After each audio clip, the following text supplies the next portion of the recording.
Hello. Hello. Oh, feels like it was only yesterday since we last saw each other. Right. Oh my goodness. What day is it? How are we doing? Let's get some. Oh my god, someone's tightened my hat. I thought that was Poppy. My head is much bigger than it appears. That's the wrong one. How is it Friday already? Oh, there we go. Perfect. All right. Okie dokie. Stylus, where are ye? Coffee, very good. Screens, mic is on, probably, hopefully. Yeah, right. Time is flying. We got a lot to do today. Right, let's grab ye. We'll see what we get through. So yeah, today's design review, we're going to be reviewing your work that you submitted very kindly. So thank you to everyone. We didn't have to get the stick out and start metaphorically attacking people to submit. Righty ho. Okay, what are we going to do first? Oh, so many to choose from. We're going to do this one first because it's in the thumbnail, and this is probably one of my favorite things that this person has done. So this is a passion project, I think, an ad done by So Creative, and I need some music.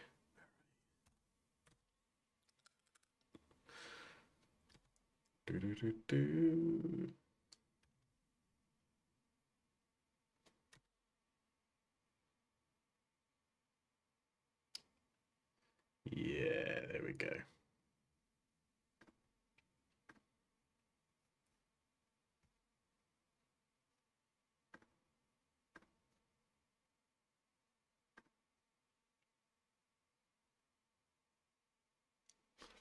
Oh my goodness, I've got tabs up everywhere.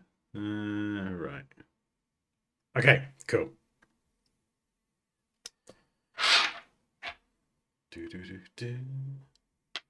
I mean, first off, I flipping love this. This is honestly my favorite thing that you've done.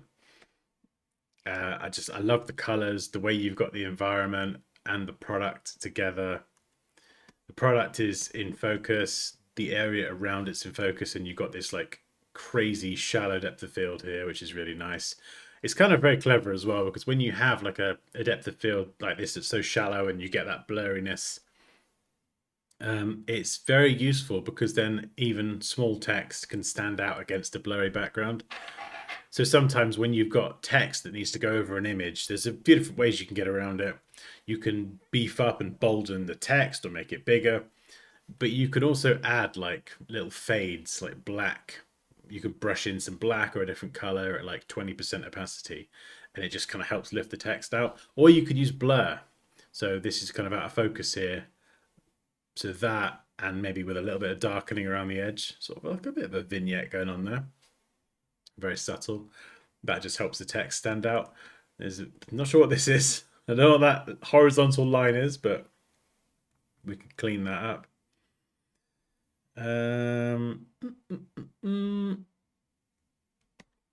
What do we think about all of this text being in caps? I think it's probably borderline. Usually when you've got lots of paragraph, like lots and lots of words, especially if they're going to be smaller, uppercase is generally harder to read. So I would kind of keep that more for short paragraphs or titles, but I think you might get away with it there.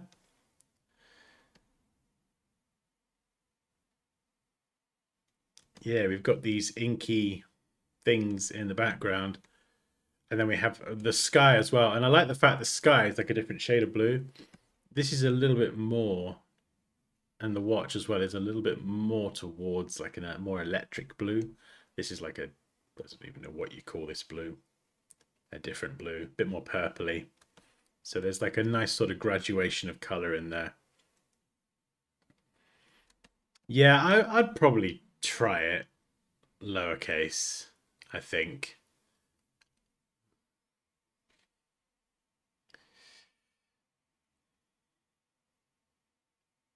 It depends how you do it. Yeah, because you've got the name up here. Sometimes what you could do is you could separate this out. So you could, it depends. You've got a title of the product at the top. What you could do is, what's this here? The Rolex Sky Dweller is one of Rolex's most complex and feature-rich watches. So you could change that to a bigger title, our most complex and feature-rich watch, or our most powerful watch ever, or our most feature-rich watch ever, or complex. Well, complex not really very positive, but you'd have a short title, and then this could be underneath in like a normal lowercase. So you could break it out of one paragraph into subtitle and then paragraph text. And then, and yeah, you probably need to set the brand logo somewhere else if you did that, or have that at the top. So, you take the logo, you put it up here, you get rid of this. So you have the Rolex logo, then you have Sky Dweller. Does that make sense? I know I'm just doodling like an idiot. And then that frees this bit, so that's gone now. And then this bit of text down here, you can break that into a title and paragraph. So your title could be in your caps and your serifs and whatever, and then your lowercase text could be whatever down the bottom. That's probably how I would do it.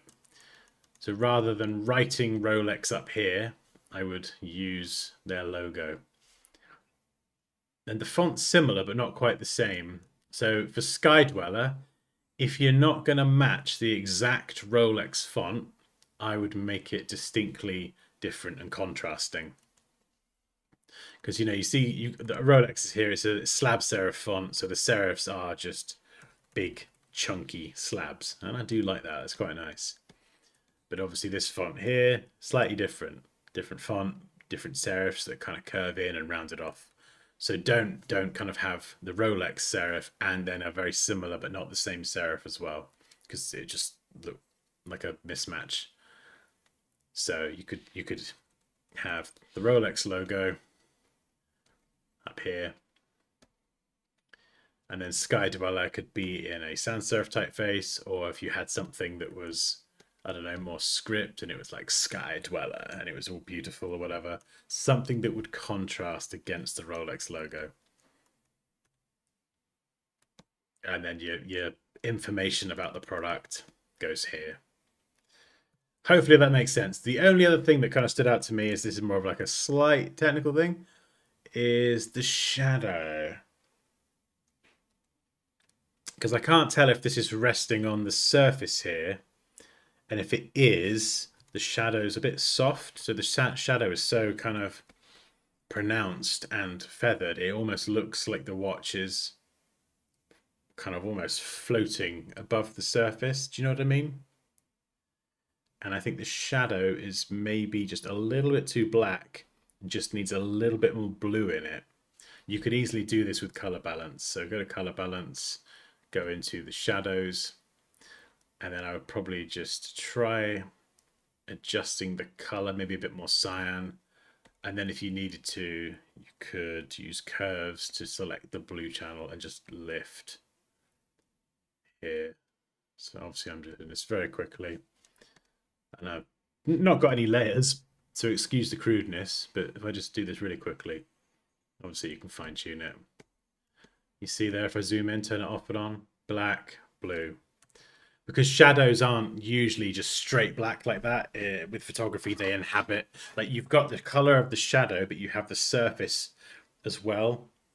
So if the surface here was yellow, for example, that yellow does adjust the color of the shadow because the shadow is on that surface, if that makes sense. So we've got some more product stuff later on, actually, with shadows and bits and bobs. Or you could go the reflection route. Yeah, it depends on the angle. It's quite dark around here, so it's quite hard to see. Because I think... Oh, hang on. Oh, I think there is a reflection here. There is a reflection here. But I feel like that, I actually didn't notice that until just now. I feel like that, if you're going to go the reflection route, I think it needs to be more pronounced. So let's just try and it depends on the angle as well, because sometimes you can cheat a reflection, sometimes you can't. Kind of depends. Depends on the product, depends on the angle. But if we were to try and cheat it, and obviously you've got to factor in the perspective as well. It's unless it's a straight on one, you're not going to have a straight on reflection. So you might need to adjust the perspective and squish it down to account for any perspective distortion. So you could have something like this, and oh, it fits quite nicely around the logo. So we could do that. And do we get any good blending modes? Maybe. And I'm just gonna very lazily use the blur tool. I wouldn't normally do this because it's distractive, but just because it's a raster layer. Yeah, so the kind of top part's sharp, gets more blurry as you get into it, and then we just drop the opacity down. Do you know what I mean? So, and I don't even know if a reflection would be the way to go, because even there, the angle, maybe it's where I've mucked the perspective up, but yeah. If you're having trouble with reflections, what you can do is you don't have to show the whole reflection. Just tease, especially if you're fudging it and you're trying to cheat the reflection, just show a little bit at the top. Just show that first part, and sometimes that can be enough to cheat it.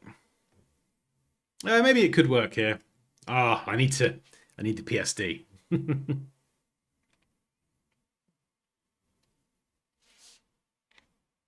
Happy Friday indeed. Yeah, it's a pretty good watch actually. I'm not really much for watches, but that is pretty cool. Haven't seen your channel in ages. Oh, welcome back, Brandon. 7 years ago when I was 15. Oh, that's crazy. You're a man now. Congratulations on reaching adolescence. It's only downhill from here. I'm 40 next year. Actually, no, that's not very encouraging, is it? Sorry. Halfway to being grumpy old man. Well done. It's only going to get worse from here. Your best days are behind you. Downhill since 18. Yeah, it doesn't really change. Life just gets more complicated. You just have to deal with more shit, basically. No, that's not true. Like, it's good. It's good. I remember there was someone when I first started called Kevin. He followed me, and I remember him saying, this is years ago. He was 13 at the time. And it's just crazy to think that he was designing stuff at 13 and sending me his work and saying, "Oh, I like your videos," and then to think now he would be what, like, yeah, 24. It's flipping mad. He's gone from like a teenager to an adult. It's so crazy, and still designing, as far as I know. So yeah, if you end up watching this, Kevin, hello. Hopefully you're still doing it, Dumbledore. I got a few more years before I'm Dumbledore yet. Although I would love a majestic beard. That would really kind of like sell the wisdom, wouldn't it? The wise persona. Wise. Make it seem like I know what I'm talking about.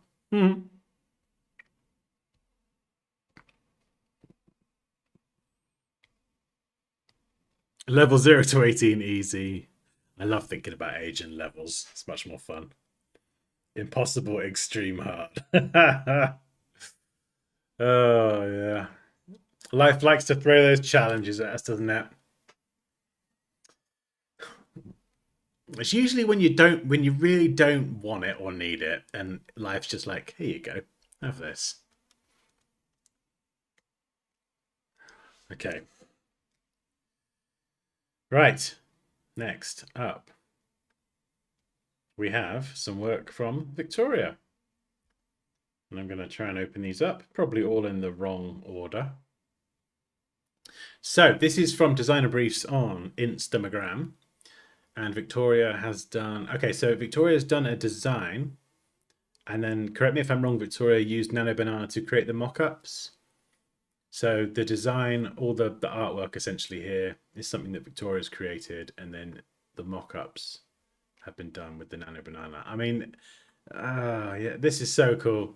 I know some people don't like AI. I know it's very kind of, you know, divisive topic sometimes. I can see where it's going. Like, just look at this, the speed at which you can mock these up, and give it another year, flipping heck. You know, I think, like it or not, like as designers, our industry, and it's not just our industry, actually, it's all industries, video, music, it's evolving and changing in weird and wonderful ways. So yeah, the mock-ups are spot on.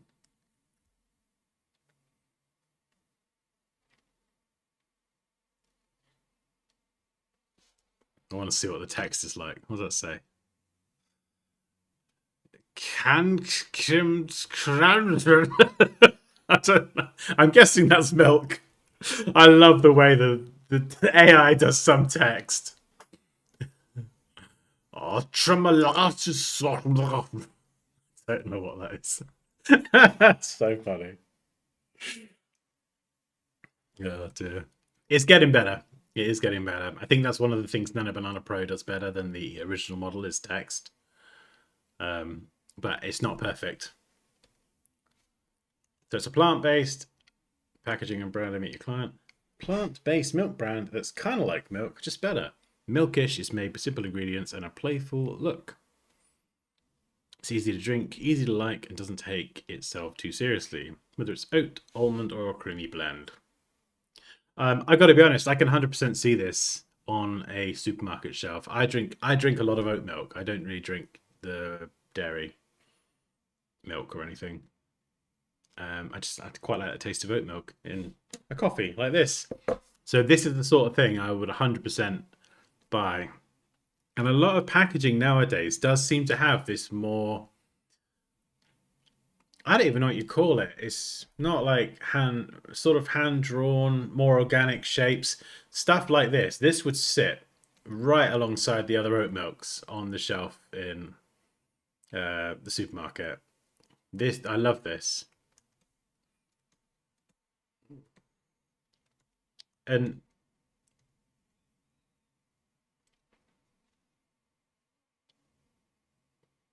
yeah, I mean, I like the fact it's white as well. I know you said, Victoria, that I'm not sure what words you used, but you said it was like maybe sort of quite plain or quite simple. I can't remember the exact wording you used. But it's actually quite nice to see an oat milk in white. They usually come in all these other colors. And so it's interesting to see it just in, the color that milk normally is. You don't see a lot of white oat milk packaging, or at least I don't. It's usually like blue or dark blue or brown. Root Health, they've got some really interesting colors for their packaging. If it's not plain and it's vanilla flavor, my question then becomes: is there other flavors? If there's a chocolate flavor or vanilla flavor and a plain flavor, maybe some sort of color differentiation. I don't know if just vanilla, written, would be enough. So whether you have like a splat of color or something on the oat itself, brown for chocolate, vanilla, like a beigey yellowy color, and then just the plain one could be white. So that would just be something to consider. Milk-ish. How did you do the text? Was this an existing font that was customized, or?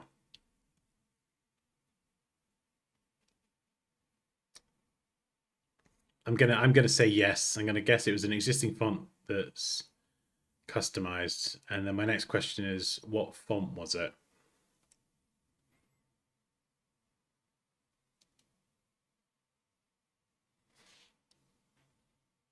Existing font. Oh yeah, because I think that was what you asked about the other day, wasn't it? Customizing text.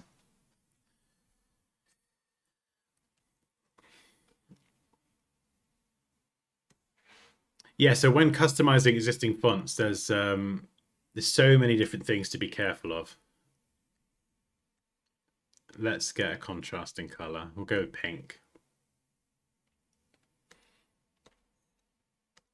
So if I were to kind of look at this from a typography point of view, and what I'm about to say actually, I think because of the nature of this, it's very organic shapes. Even this font here, I think you probably get away with it. But just for future reference, like if you're, I mean, it's hard to know which bits were the actual font or not. So like these kind of rounded corners here, maybe that's part of the original font. I don't know. It's a little bit, I don't know. It's a little bit unorthodox to have like sort of squared off edges like this, but then the inside to be rounded. Maybe that is the font, but I'm going to guess that that was customized. So do correct me if I'm wrong. I'm going to say that you rounded off those inside points, these ones here. And in terms of the lettering idea and the way you've kind of whipped the M under here and the L under the K, flipping love it. I really, really do like that. That's so cool. So for this bit here, it would be just, yeah, keeping the width. So you've obviously got your width here. And as you go around this corner, you want to make sure that that width is consistent.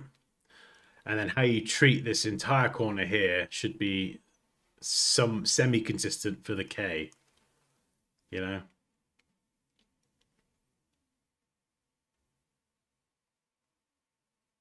Yeah, so the thickness obviously varies. And as well, this as you go around the corner, you can see on this one here, you can see it gets a lot thicker. So it's just matching the corner radius.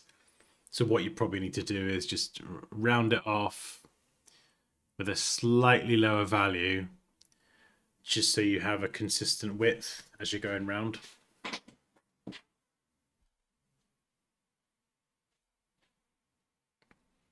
Oh, it's a part of the original font, is it? Okay. Yeah, maybe it is. I mean, looking at the dot on the eye here, if you didn't customize that, then I reckon, yeah, maybe there is a bit more roundedness and quirkiness to that font.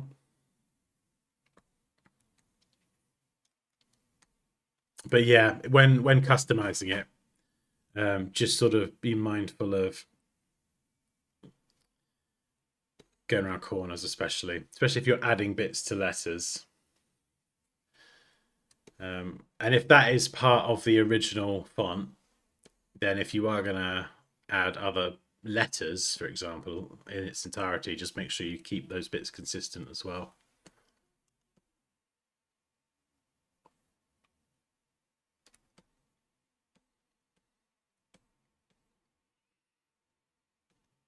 I think this is pretty standard. You could close the gap slightly there if you needed a bit more space.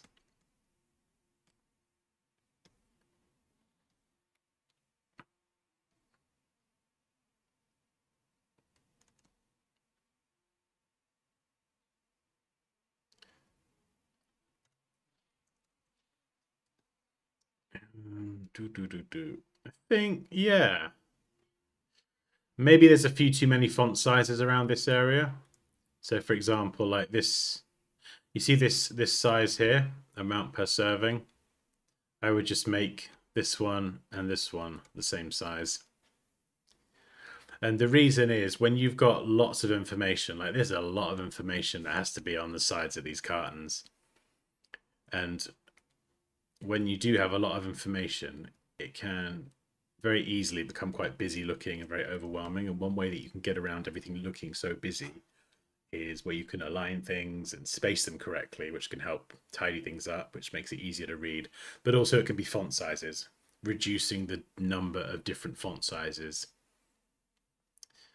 can make it a bit easier to process. So across this entire section here, I would pick maybe 3 font sizes and try and stick to that. So like this would be number 1. You'd have a slightly bigger one, maybe one of these, and then you'd have your biggest one. And then if you really, really, really needed a 4th one for, say, nutrition facts, maybe you could use this one just for that one bit.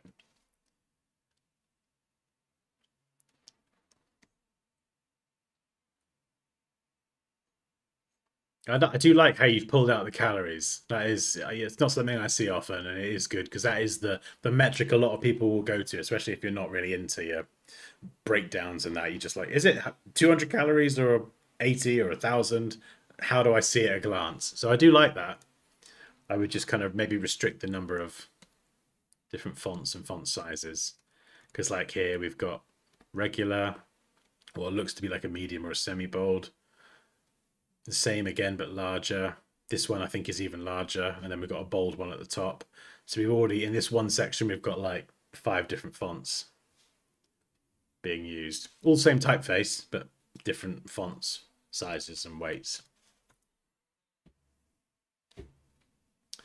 And I realize I've just completely scribbled over everything. That's just like something that's a bit more minor. Like if that went to print like that, I think it would be fine.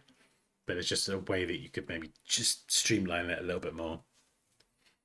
I love the oats. That's cool. And I love the way it just comes from the corner as well. Yeah, so cool. And the mock-ups as well. Ha. Brilliant. Thank you so much, Victoria. That was lovely.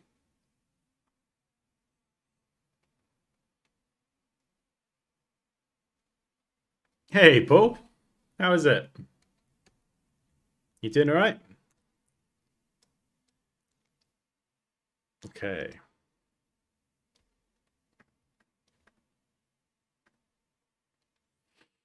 Right, next up, we've got some photo manipulation by Sammy. I flipping love this.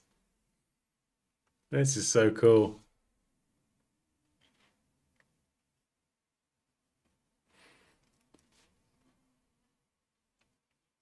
Was this an actual Thor movie, The Dark World? Was this like the 2nd or 3rd one? I can't remember. No, the 3rd one was Ragnarok. Thor Ragnarok. Or is it a fictional one? Yeah, this is so cool. So there's a clear light source in the background. We've got light source here as well. So you can see the light from back there is catching the fingers, and we've got light from this catching the thumb. The shadow, really cool. I love the way you've got these rocks here. They sort of frame the whole thing. You know, the way they're angled, it draws your eye into the big shebang with all the lightning and craziness happening in the middle. So that's a really good framing device. The hand is central as well, pretty much. And then let's zoom in. Yeah, that does look really good.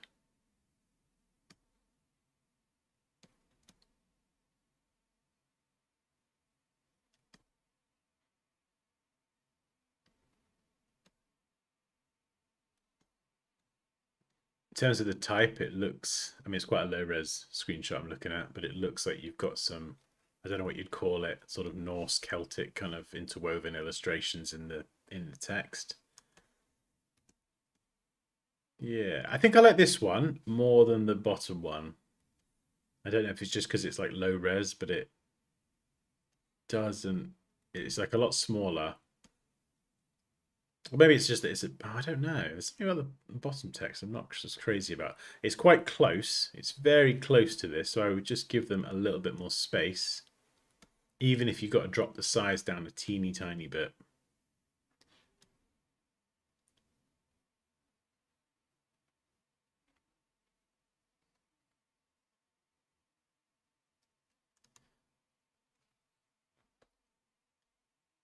There's something else as well. I can't really put my finger on what it is.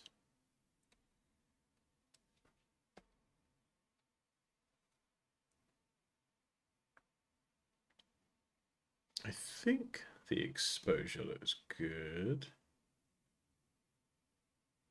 I don't know if maybe the shadows on the head of his hammer need to drop down a little bit. It's tricky because there is a light source there.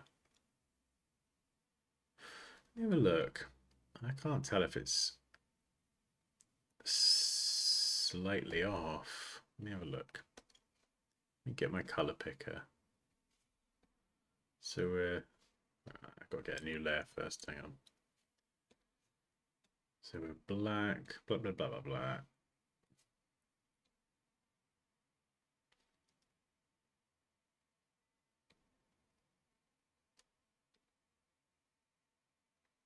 Yeah, no, it is pretty good. I thought the exposure might have been slightly off with the background being darker, but it's not too bad. Maybe you could darken the midtones on the foreground rocks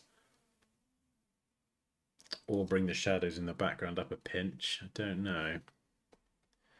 Not sure. There's something here. I'm trying to put my finger on what it is. You know, and you can tell there's something just not quite right. I don't know if it's this. Maybe it's the light fall off, or it's just very dark in the distance. There's like a hard line here. What is that?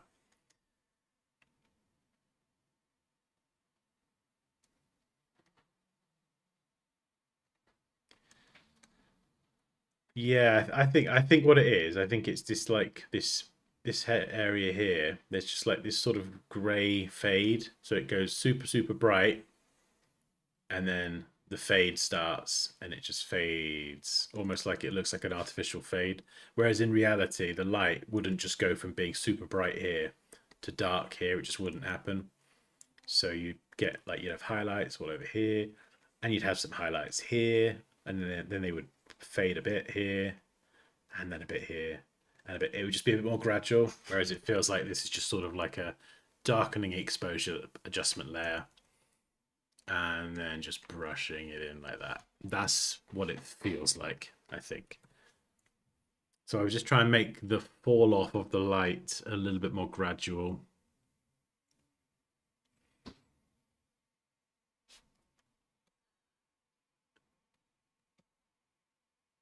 This is cool. Shadowing kind of under the fingers where the kind of fist is clenched. That would be darker.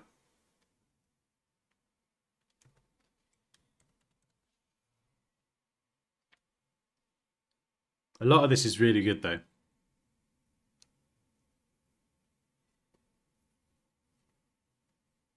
Yeah. When I work on stuff like this, I would get to a point and I would look at it and just like I could see something was off there and I had to sort of really dig into it to try and figure out what it was. Like I would do that and I would do it again and again and again. And then I would notice that something's off over there and oh, that bit doesn't make sense because there's a shadow that shouldn't be there and that needs a shadow. And sometimes stepping away from it for a few hours or even going to sleep and waking up the next day and looking at it with fresh eyes, you'll see things you didn't see before. I still do that all the time now. And then like on stream, we'll go through the process of compositing, balancing, we'll get it all set up. Then it will have like another 3 hours on it, and you'll see a massive amount of progress. But it's usually like the last few hours of the process that is the tiny details, loads of them, just little details all over the place. And you might think these are really small things here. You're nitpicking, Dan, but when you turn off and then on and you compare between the two different versions, the one with the little details, like it all adds up. to just making the whole thing more believable.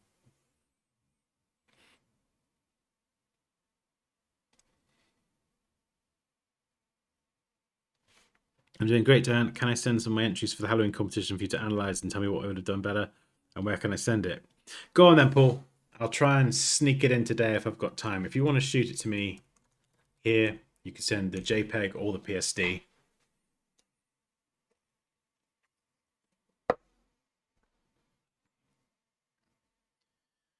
But yeah, really cool, Sammy. Really, really cool. Right, let's. Oh, by the way, what we're going to do actually, because there's loads of submissions in the Discord area, what I'm going to do, and I'll start doing this in the next few days, is once you've had your work reviewed, I'll go and delete the thread. You know, just so the stuff that's in that submissions thread is stuff to be reviewed. So if you've got comments in there or you want to screenshot some of the things people have said about your work or any feedback or anything like that, make sure you do that, because once your work's been reviewed, I'll then just eventually go through and clean up the thread. Otherwise, I'm like, yeah, what have I reviewed? What have I not reviewed? I've got no idea.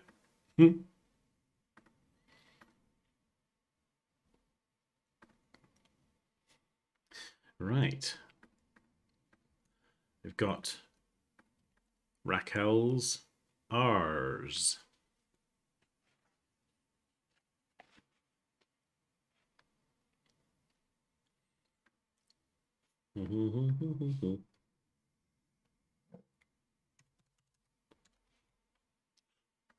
Let's get some music on. I'm sorry, Raquel. That's how I read it yesterday. It's like Raquel sent over her R's. It's like just saying it out loud. I know I've got the mentality of a 5-year-old. Oh dear. Poppy was like, I don't get it. I had to explain it. I am a child, remember? Oh dear.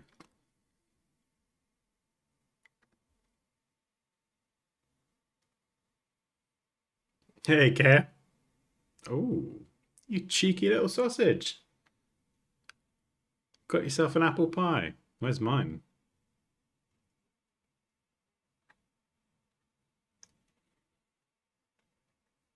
Right.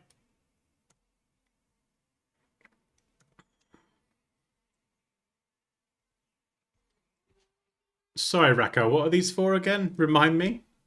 Because we did your swirly letter R before. I think that was a while ago now. Doing some lettering.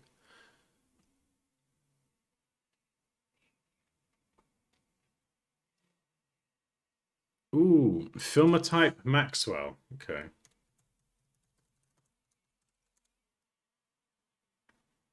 Oh, it's an Adobe font. Oh, interesting. Right. So actually, those little bits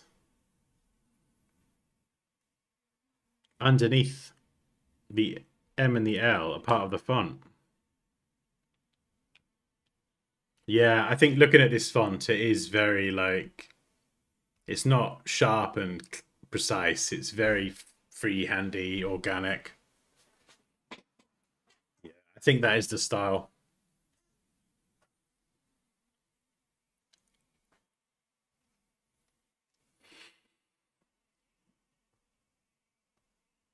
Okay, so you're designing a logo to brand yourself, yeah?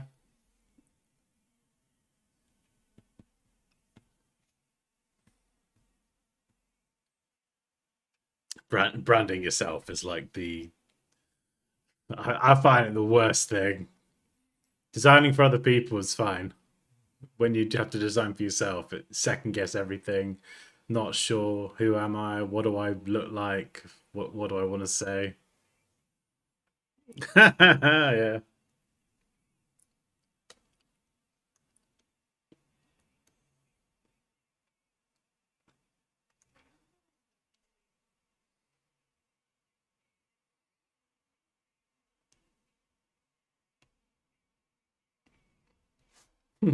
Piggy. Are these similar or different?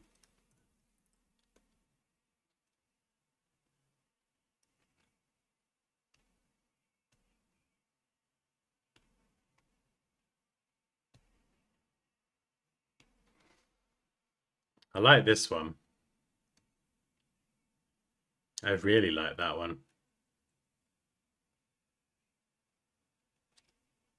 It's very practical as well. That would work in every single scenario. You would never need a second version of your logo. That would work from websites to business cards to everything. Oh, okay. Well, let's get rid of the first one then. This one's interesting. This one here makes me think of the mathematical, precise, precision style element to a lot of what you do, but the way you think as well. You're very detail oriented, mathematical, precise, and you like the maths side of it as well. I love that. That's my favorite, and it's just an interest. It's interesting as well. Would I tweak a couple of letters, like maybe the E? Yeah, but that's that's cool. It's like they're stacked in front of each other. Hmm.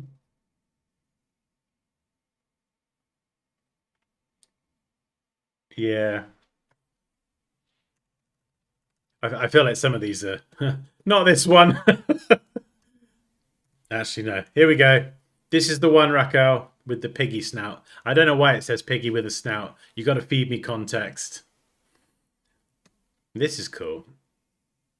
Goo design, GUE design. I don't know what that means. I've got no context, but I like the way it's a block. But this feels more personal. This feels. I think maybe it's because of your name as well. That's Raquel versus something that I don't know what that is. But I love the font and I love the way it's stacked. So block like that appeals to me.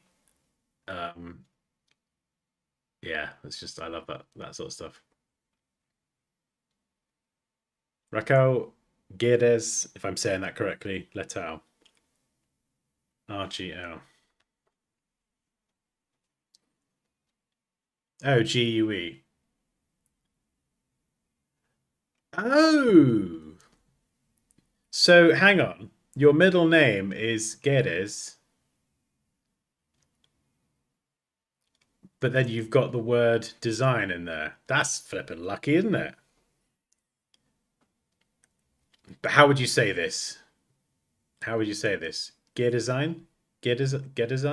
Gear design?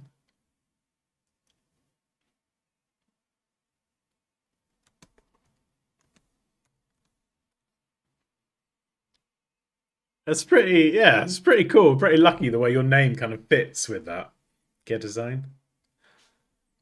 It depends, yeah. It depends how you want to position yourself. Like, this is a company, this is a person, you know. Oh, I'm working with Gear Design. I'm working with Raquel. So I like this one because it's you and it feels like it has personality rather than something that's a bit more like an agency.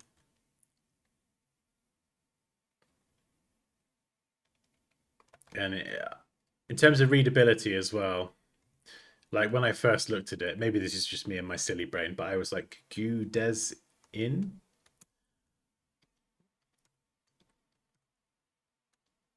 Whereas I love that.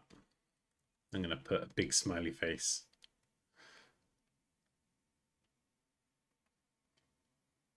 I don't like. I'm just going to cross some stuff out. Please don't take it to heart. I don't like the organic shapes. Obviously, this is my own biases in here as well. Like I've got my own tastes and things. I don't know what that is.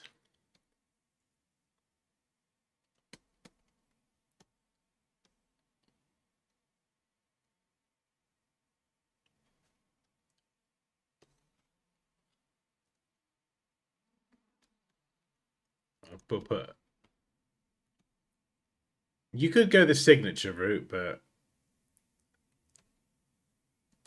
This is interesting. That's interesting. Yeah, there's definitely my personal tastes in here as well.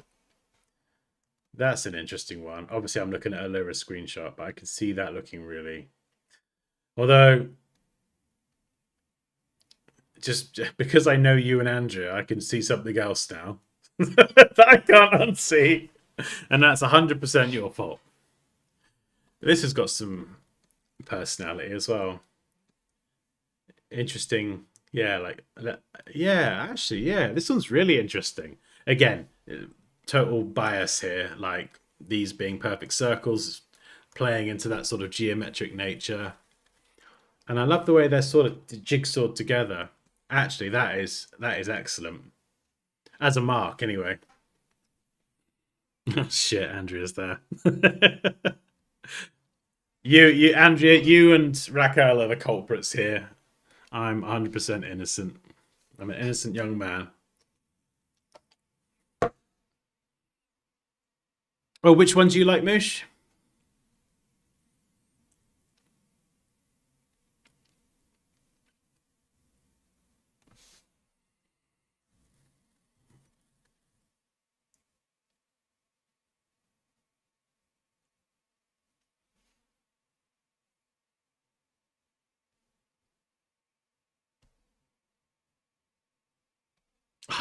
I feel like I do like that one. This one here, I really like as well, but I think I like the thickness of this. So maybe that, but slightly thicker, thicker on the stroke. There you go. And you should add a face. Don't do that. Yeah. Obviously, that would be more like.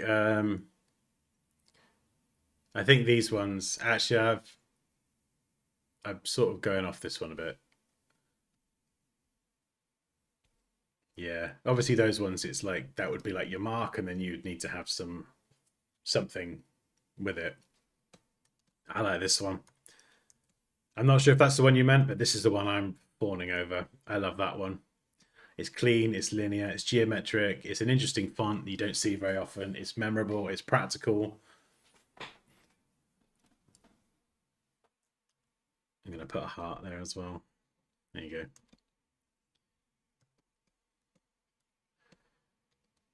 This is cool, but I don't know if that it doesn't feel like you, if that makes sense.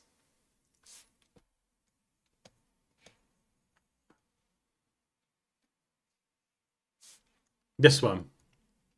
Yeah. Is it just those six letters, or have you made it a font?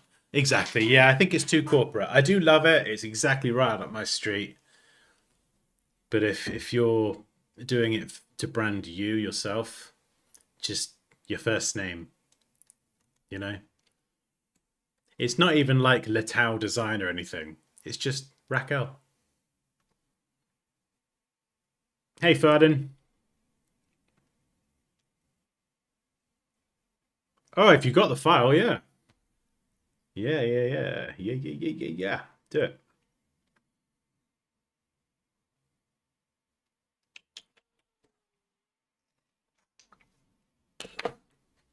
Oh,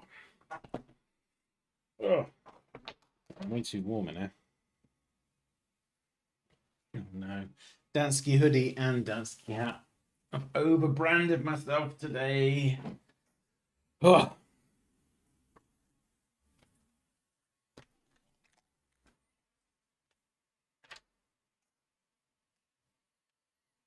this is cool seeing all these ideas, though.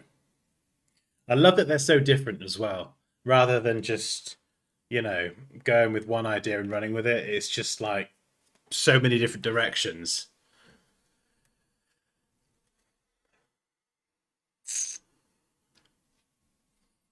The same one. Yeah, you like that one as well, Moosh. Yeah. That's the one that excites me the most. Or fawn over, as you put it.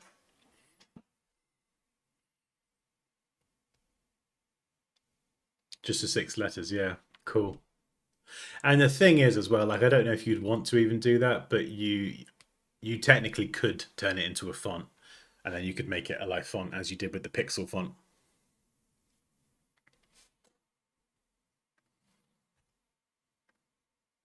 Oh, thank you very much.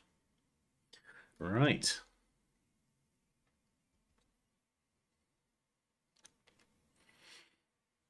Oh, whoops. I've opened it in the wrong version of Illustrator.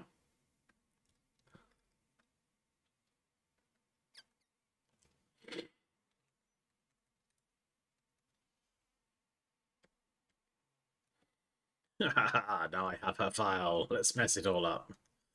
Right. Yeah, this is so cool. Let's have a play, actually. If I were to play with it, what would I do?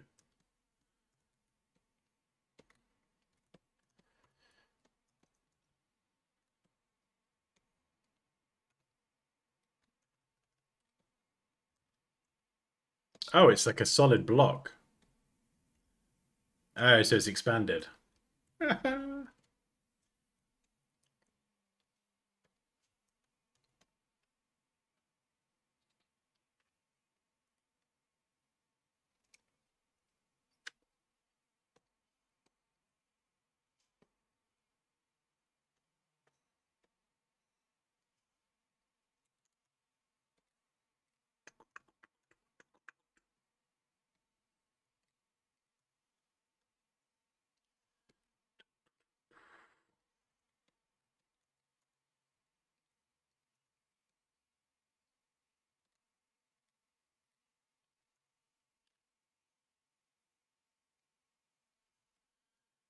Yeah.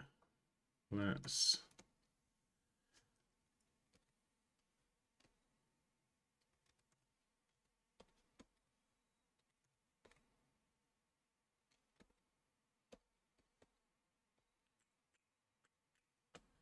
And then what we got? We got an E as well.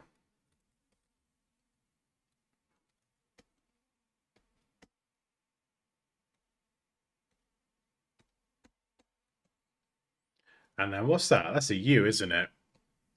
So we got to round that off and then get rid of that.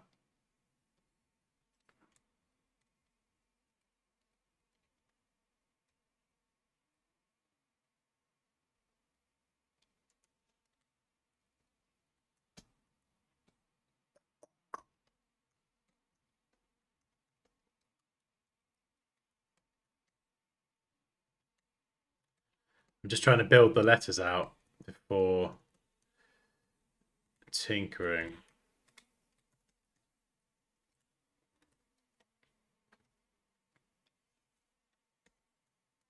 So then we got the R.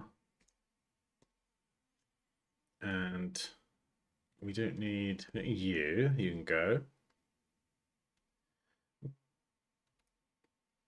Yeah, I like that.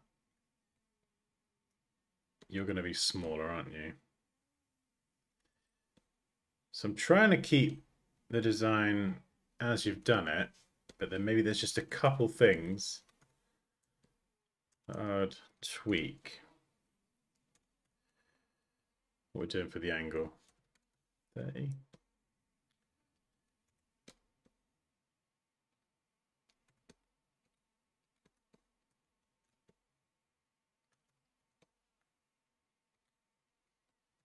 And then we need...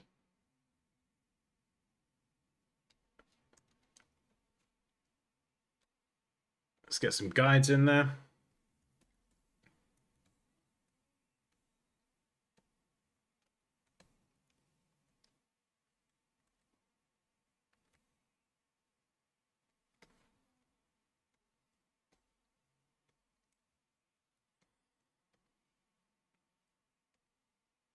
Right, you're not the right size, are you? We've got to dip you below.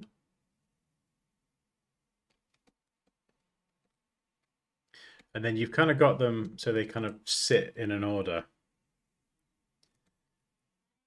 Hey, so creative. Yes, we reviewed your work. Thank you very much. Super cool to see.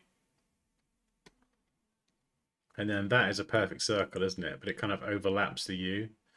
So I think we need to give these shapes a white fill to kind of really see this in action. So this is a small... So this is keeping everything the same weight, which I don't know if it's going to ruin it.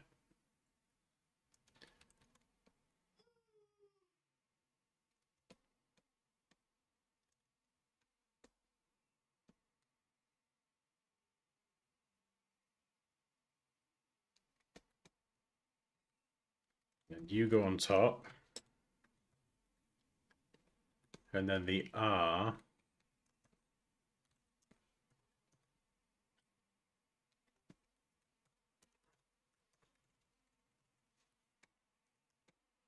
and then it runs straight for a little bit, doesn't it?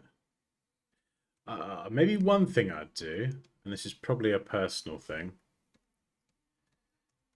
is just continue it ever so slightly, like that.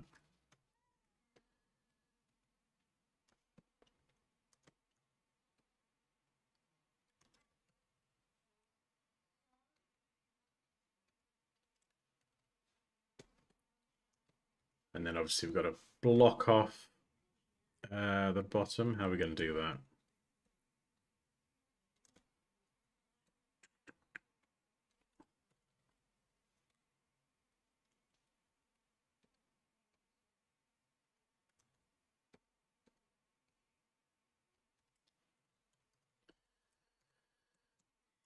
So you could just do that so it kind of cuts through. And how are we going to put this together? Do we delete that side? No, make a cut. And then this connects up, right?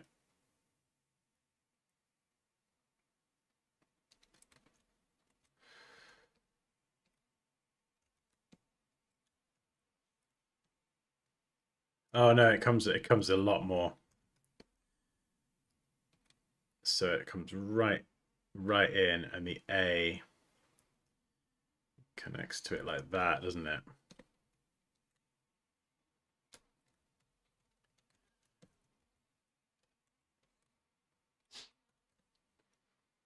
And I've made the A too small.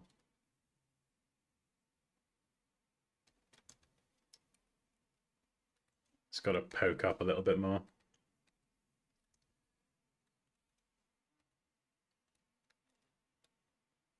And then it needs to overlap the Q a bit more.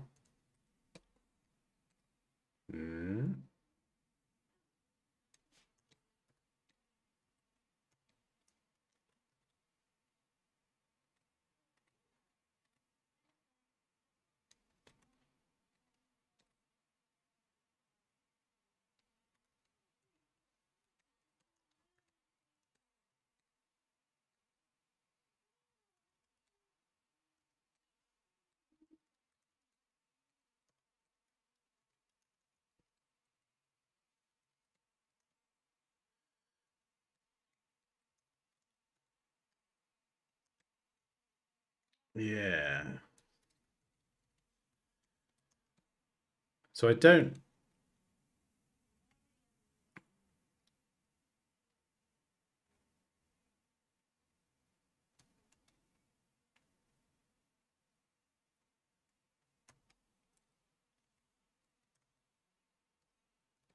Not sure if I was trying to make it more legible.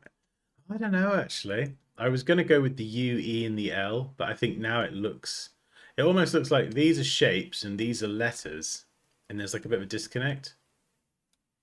Whereas with this whole thing, it feels like they're all shapes. I don't know if someone would read it as Raquel if they didn't know you. Like, I obviously know you and know the context.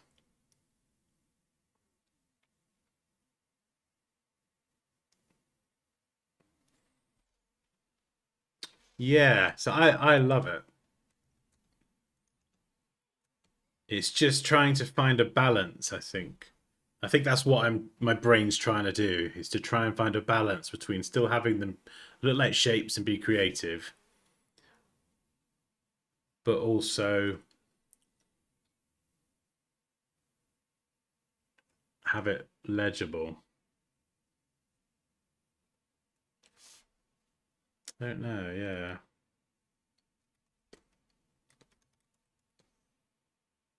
Yeah, it's fun to play around with.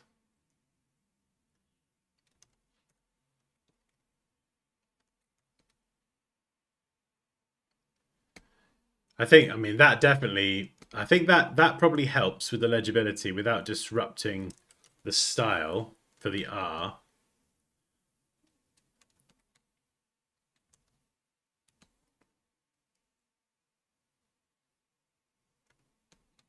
The Q might have to run a bit behind a bit more. I think the U, I think I've made that worse. So, because that could be a J as well. So that's cool. This needs to come a bit higher though, I think. And then I like the way you've just got it flat along the bottom. So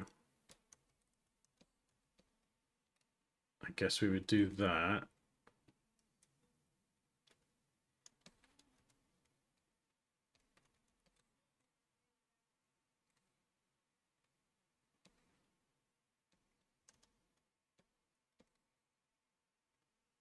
Car.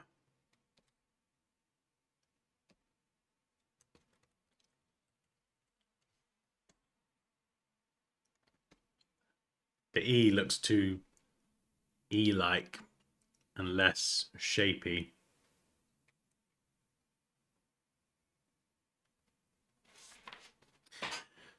Maybe the different weights is quite a good thing. You've got the different weights here. I think it's the angles on the E I'm probably not crazy about, but I don't know. Maybe that's just me being boring.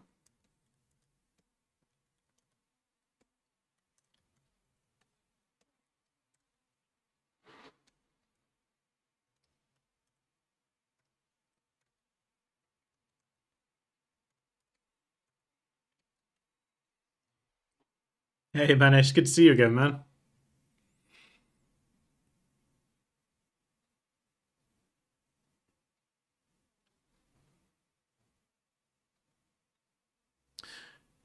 Yes, that is a really good point. HDMZ. Also, we've got some of your work as well, just to let you know. Yeah, that's a good shout. Where's me Pathfinder?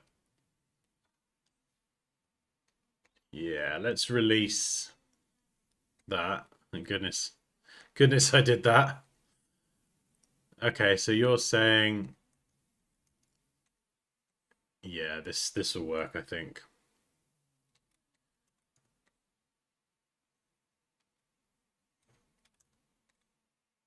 Yeah, there we go. And then maybe try and mirror that at the top. Or we could do, yeah, they could be equally spaced. And then you could control how kind of deep that goes. Looks a bit chunkier now, so I feel like I got to chunk up the L. In fact, let's release that as well.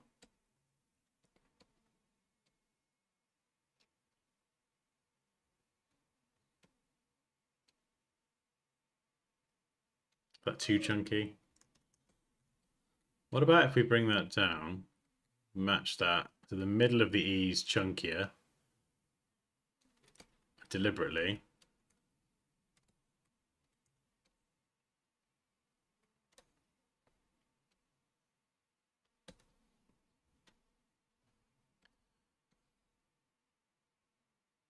And then we need to make this a bit longer.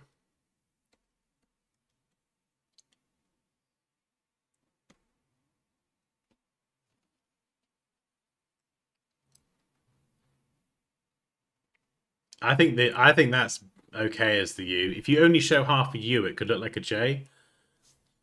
If you were to show somebody this, and say what letter is that closest to. I think a lot of people would say a U. If you can only see this sticking out on the right hand side, it could be a J.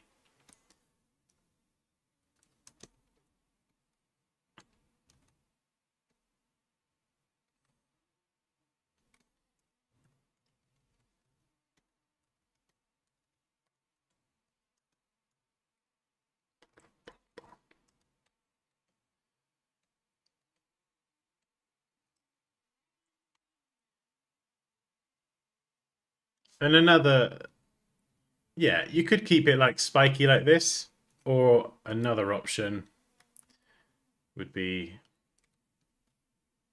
to do something like this.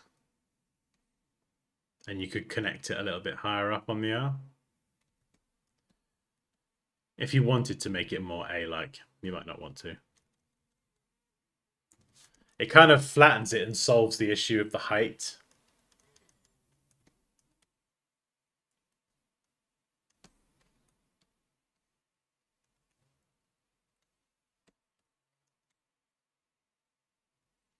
Yeah, I think it's a little bit wider, isn't it?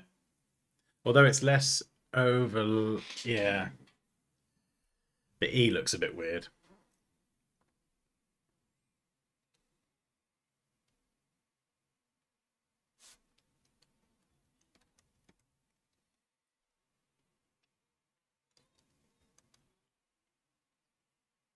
I like the capped A.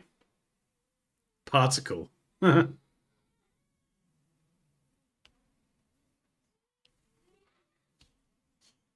I don't know if Poppy's here. She might be. Hmm. She should be coming back from work soon, actually.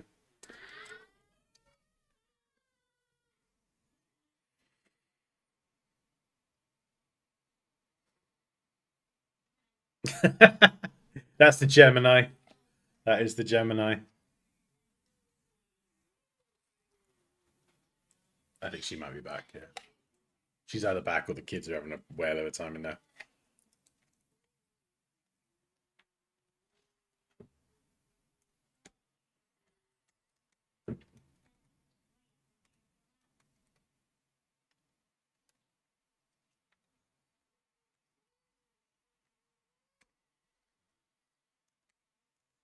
This part of the E.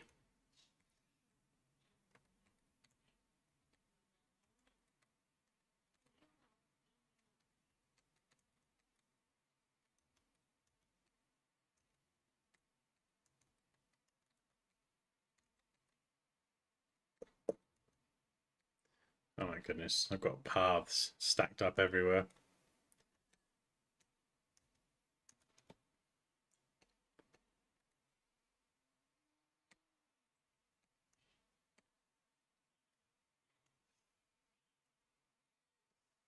Oh goodness me, what have I done?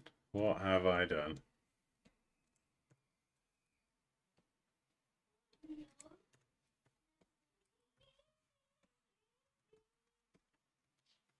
Okay, that's what I was trying to do. I suppose you could always have this creep out into the L.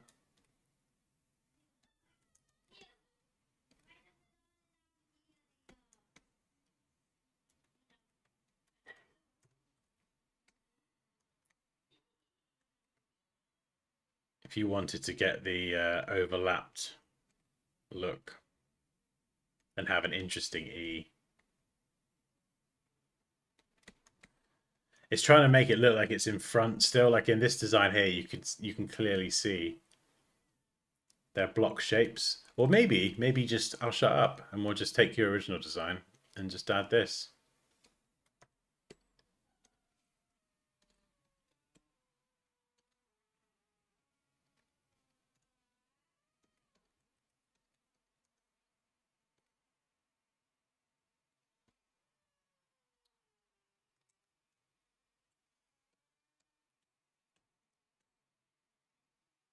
You know, maybe that is fine just as it is, and that just kind of helps with the legibility. Because I think as well, we're looking at it obviously with no context whatsoever. you know. So let's just say you're someone who doesn't know who Raquel is. Where are you seeing this logo? You're probably seeing it on, I don't know, designbyraquel.com or Instagram, Raquel Latau. So usually the places where you would see it, let's just say Raquel gave someone a business card. It's going to say Raquel on it. So I feel like there's not a ton of places necessarily where you would see this logo in isolation, even if you didn't know who Raquel was.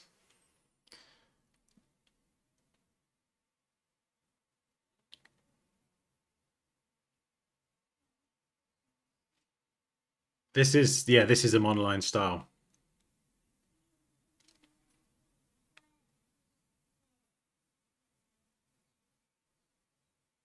Ah, you're welcome.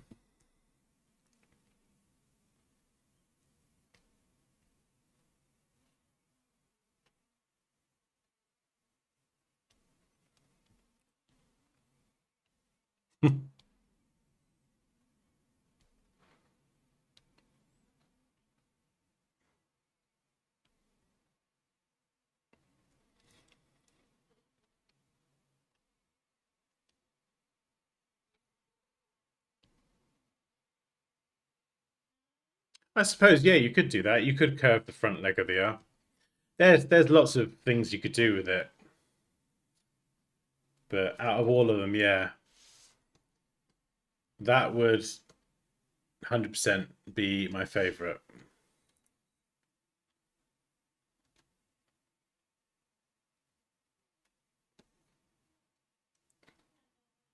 Yeah, no, it's cool. It's a cool style.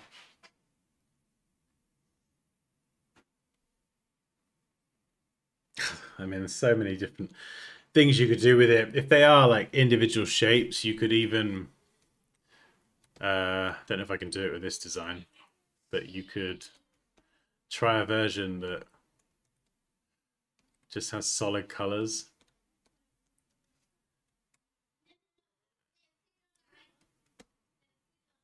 That you could get really creative with it. And you could do like just have solid colors and you could have a gradient, but you because one is stacked in front of the other. Yeah, that could look pretty cool.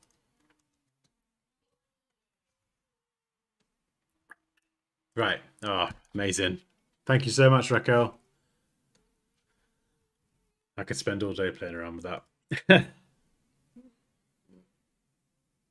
Yes, you could close the R at the bottom as well and just make it a shape. It would it would sit consistently with the others then if they were just literally all shapes, like really simple shapes. Okay.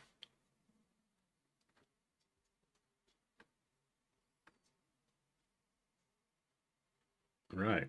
Let's open up. Let's do it in Acrobat. We have Mooshes Midland Mall Comic Con 2026. If I can get it on screen, there we go.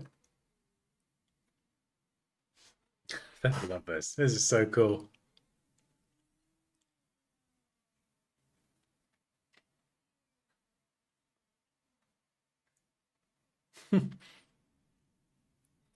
Yeah, this is flipping awesome. Midland Mall. So I'm guessing, Moosh, this is an illustration of the mall, and it's all very kind of comic style. I love the way the characters silhouettes are like just popping out the sides as well, and it's got so many different colors.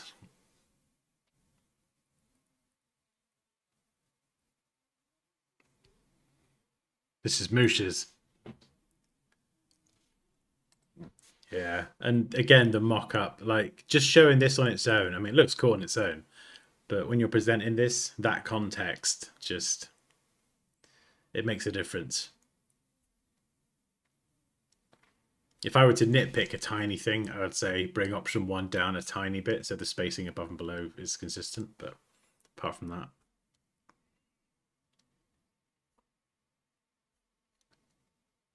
right? Okay, so these are different options.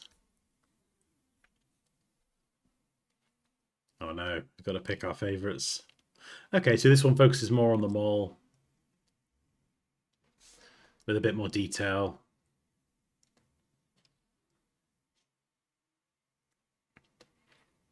I love this one.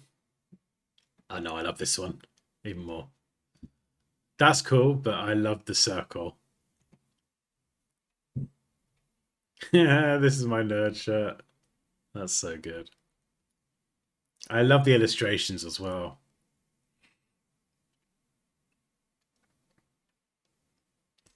And I think, yeah, I like the type on this one.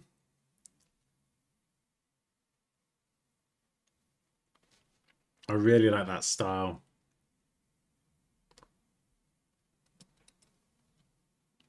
It feels like there's a palette as well. The palette is like there's a lot of colors in it, but it still feels like it isn't too much. Like you've got red, blue, yellow, purple, orange, pink. But you know, red. It's kind of like red, orange, and blue.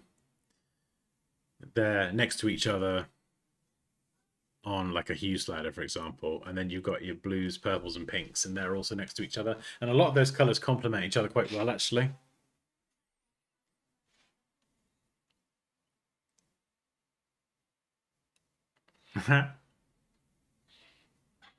Yeah, so cool, so fun. Where am I from? The UK.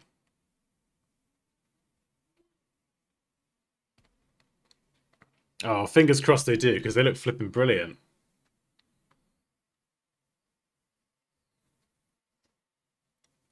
Yeah, I think that's my favorite one. I just love the illustrations. Sorry, not this one. Not this one. Same design, but I like the circle. Ah, it's got a few extra ones there as well. I got the cat, little retro cat. Oh, little SNES controller, joystick. Oh my god, that's going back a long time. I'm very good, thank you, sir. How are you?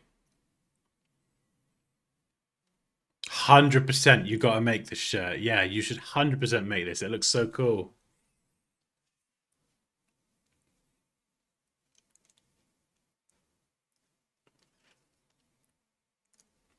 It does, yeah, yeah. It's this is a total throwback as well as being current. Like you've got the Game Boy, Super, I don't know, N64, SNES, flipping joysticks, Space Raiders, and then a laptop.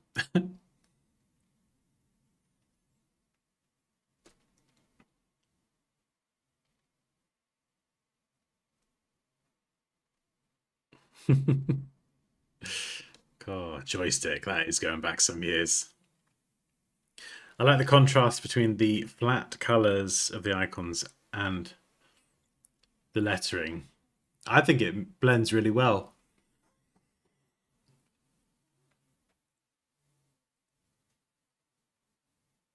Yeah, and it makes the text stand out as well. And it is a very extensive palette.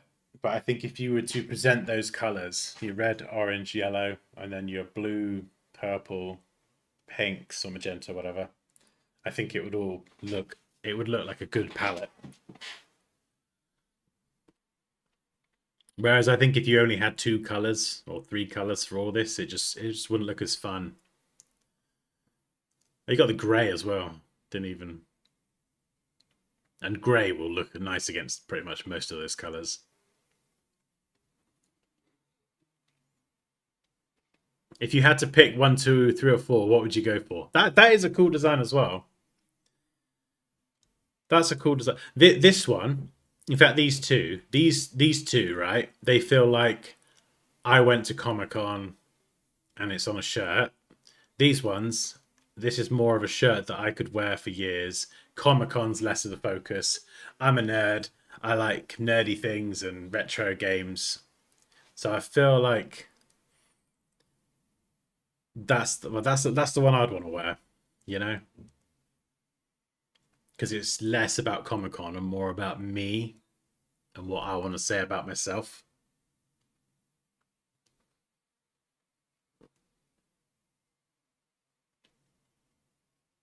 So it's good they've got those two versions as well, or two different types of designs.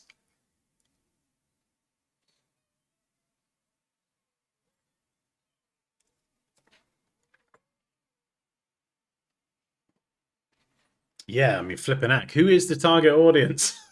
I think a lot of companies and games companies as well, they sometimes forget that you might be making your game and you might think you're targeting young people, but there's a whole generation of like 30, 40, 50-year-old gamers. Like we are like we're the OG gamers from like the 90s or wherever. It's like we're still here. We're just older now.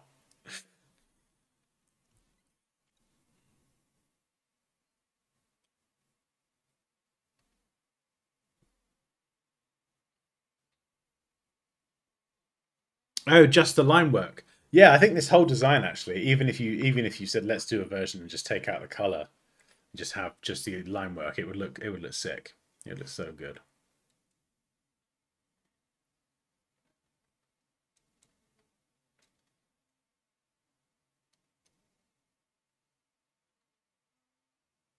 We've got a few arcades near us, although I'm sure they're nothing compared to like an American arcade. When I go to America, it's it's like it's like got similar things to the UK, but everything's bigger and better.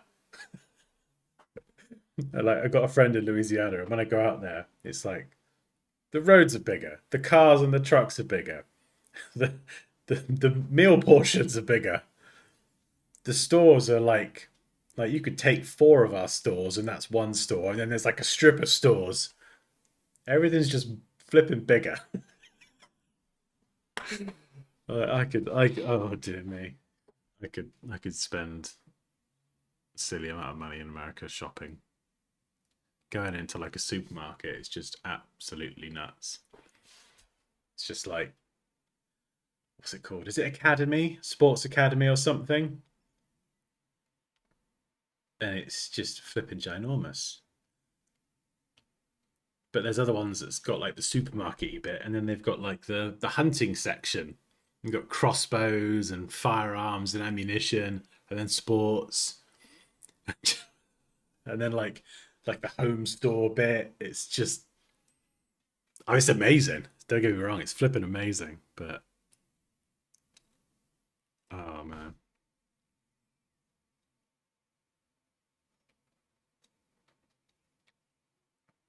the burgers are bigger. Oh god, Louisiana food is just to die for. It is amazing. The only problem is every time I go to Louisiana, I put on at least like a stone in weight. It's usually half a stone to a stone. I come back heavier because it's just like a novelty. They've got fried chicken and all this naughty cheese. Anyway, I'm gonna get carried away in a minute. But this is so. Oh, the food is so good.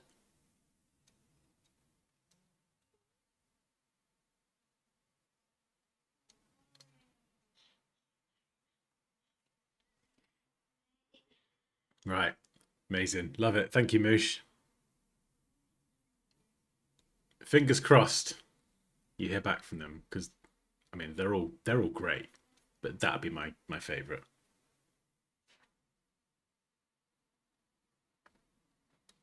Okay. Right, HDMZ. We have a Hoko. Let's open this in Illustrator actually, because then I can put them all together. This is cool.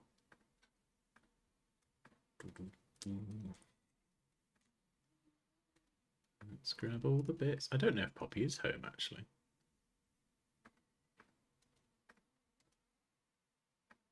Oh, by the way, if you would like to learn design with me, whether that's Photoshop or Illustrator, logo design, customizing typography, photo manipulation, like I do all of it, and I've got a link at the top of the chat to my Pro Designer mentorship, which is basically all of my courses in one. You save a chunk of money if you kind of buy them all together, and then you get support from me if you need it. So if you ever have any questions or want feedback, just like we're doing now, you basically just get me on tap.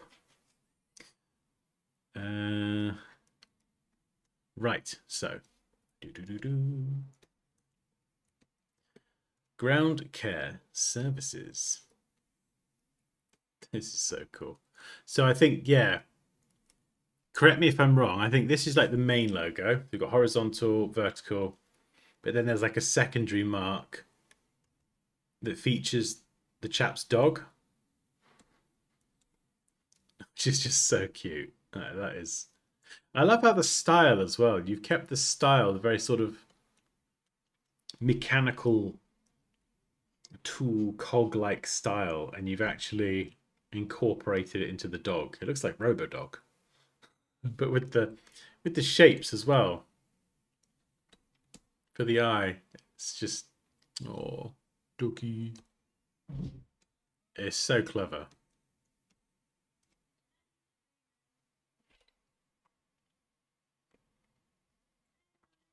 I think Poppy's home.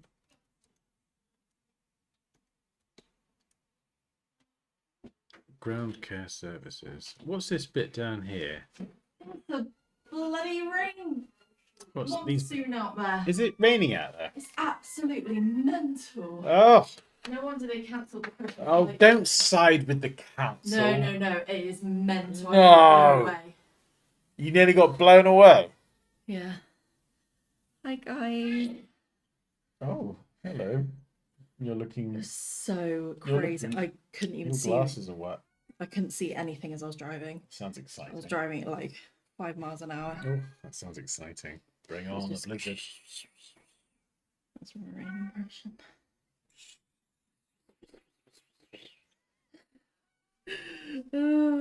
Rue was on top of the coffee again earlier. Oh. Such a strange cat.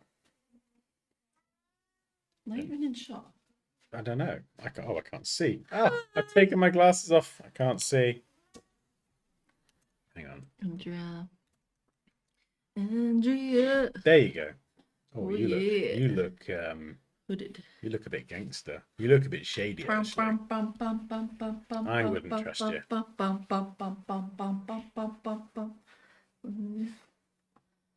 Oh, there goes gravity. Oh, so many. Oh, you're making me wet with your wet scarf. That's what she said. We're trying to do a serious stream here, and you're coming in with bloody Dre and Eminem. Raquel, hi Andrea, hi Kaya, hi.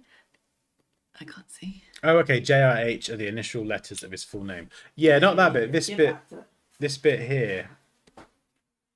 Is this like a tool or something that I'm just not familiar with, or maybe I'm just being a bit stupid? Like I get these as spanners or wrenches or whatever, but what's this thing?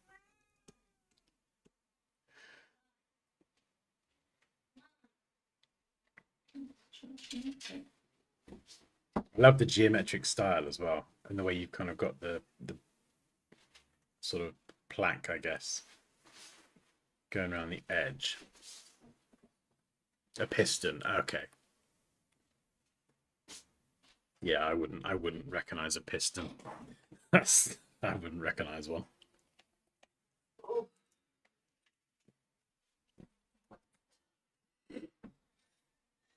Piston, you got no chance. You show me a USB cable or a USB symbol or something computer related, I'll probably get it. I think with the logo, I really like this. I would just watch out for let me just pick a color. Just watch out for areas like this where the lettering can get very close to the edge of the container, just because when you kind of zoom out really far, it can just look a little bit tight.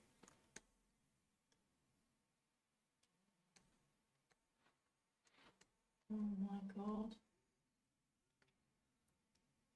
I'm just zooming out loads, yeah. I think with the initials it could work at a small size. I think the only thing I'm not crazy about is the font. Not for the JRH, this bit here. And I don't know, maybe this is just me. I don't know. There's just something about it that I don't know what it is. Maybe it's that it doesn't match the characteristics of this. Is it the same as this font here? I don't know if it's the lowercase characters or something. It feels like this has had like so much work and time and effort put into it, and it feels like this was just sort of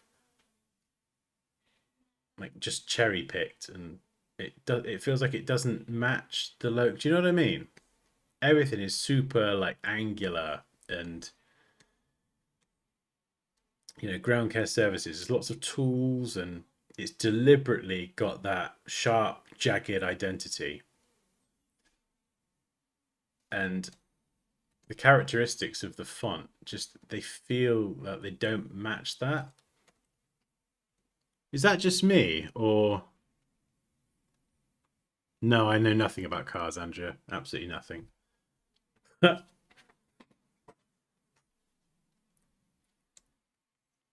I'm computers over cars.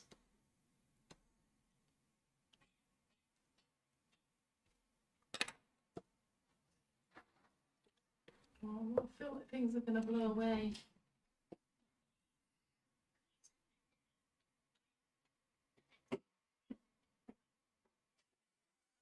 Yeah, that's the important thing. If it's yeah, honestly, the fact that I don't recognize a piston, don't worry about that. Like I'm sure, I mean, Raquel recognized it. I think a lot of people, normal people, will recognize it. If the clients will recognize it, and his target audience will, that's the important thing. Yeah, take me not recognize it, ring it with a bucket of salt.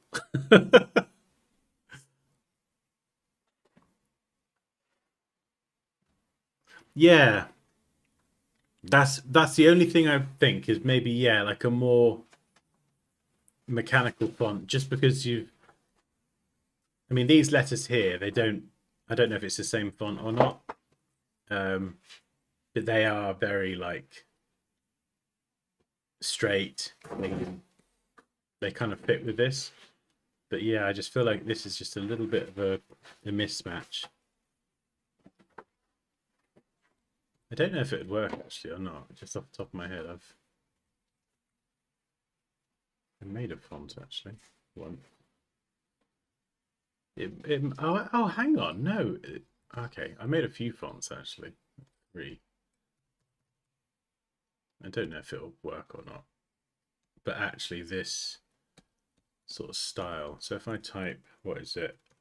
Ground care services.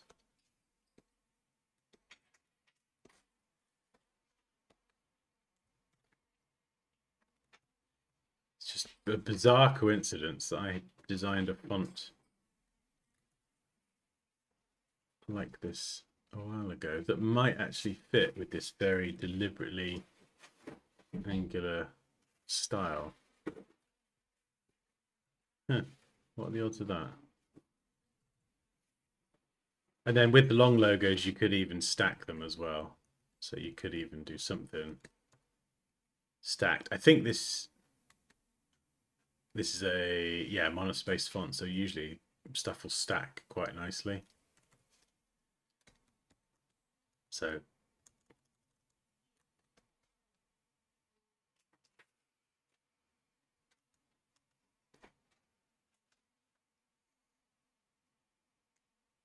but you see what I mean? Even if it wasn't that font, like the characteristics of the font kind of mimic the design a bit more.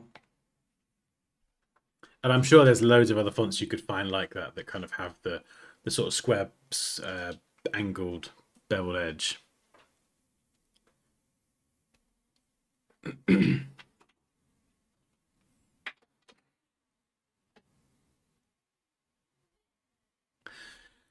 It's tricky here because I'm sort of my brain's looking at it and going, what do I line it up to? And I sort of want to line it up to this bit, but then that's not central to the mark. So what I mean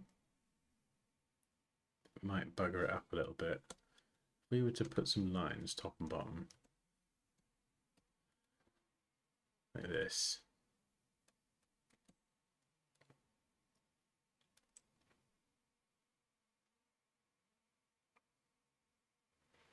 Yeah, because this, I just need to get rid of that bottom bit. Like, because you could maybe make the piston a bit smaller or squish it in a bit. I'm just trying to, because the pistons, everything here is very like symmetrical, both top and bottom, apart from the piston coming down. So here, if I don't have the piston in, Sorry. Where's the bag that you had earlier I don't know. that I gave Car, probably. No, My car. I don't want to go out there. So if I take the piston out, do you see what I mean? You've got the plaque with the JRH, that's central. I line it up, it all works. As soon as you don't have that, suddenly this shifts. And so the text doesn't necessarily feel central. Does that make sense? So I have to then adjust it so it sits central, but then it almost kind of feels like it should line up with the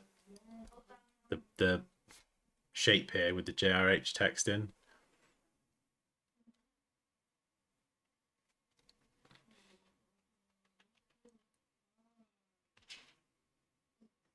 I was mostly focused on the readability of it. Yeah, I think for something like a logo, you can take a few liberties, usually because logos don't have like tons of words. If it was a tagline, you know, you might not want, if it's taglines like 4, 5, 6, 7 words, you wouldn't necessarily want all of it in caps. But that would be that's the main thing. Like, I mean, you know, you could tweak little bits here and there and blah blah blah, but that's the main thing. That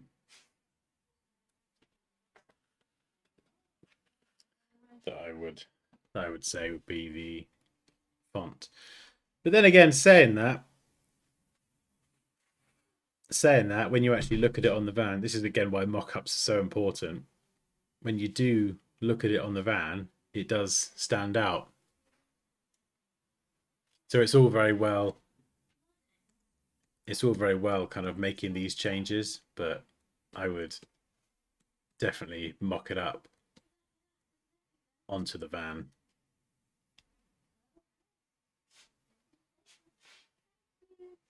Before actually kind of saying yay or nay. Because this does work.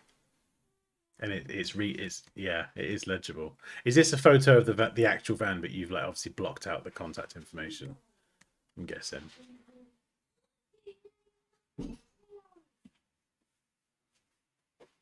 I do like the dog. That is cute. I don't know if the guy maybe takes his dog to work with him, so the guy is known for. The dog is synonymous with the man and what he does for work, so people would know the dog. Okay, that is the actual van.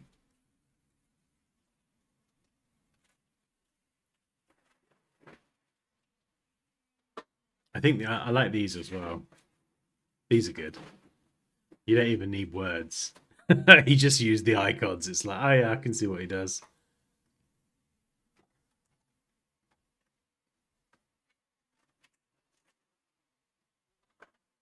Yeah, that's the only thing that stood out to me looking at it as a flat design. But then when you see it on the van, I can see that it is clear to see and easy to understand. Yeah.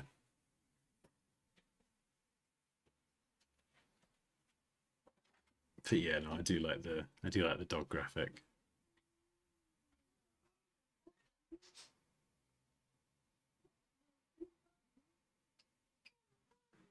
You can't go AFK, Andrea. If you come back, anything could happen. All right, thank you so much for sending that one in. Okay. Done that. We've done that. We've done that. Oh my goodness! How is it nearly 5 o'clock?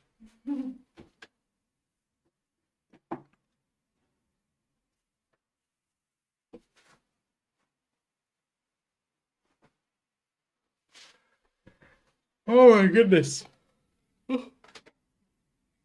Okay.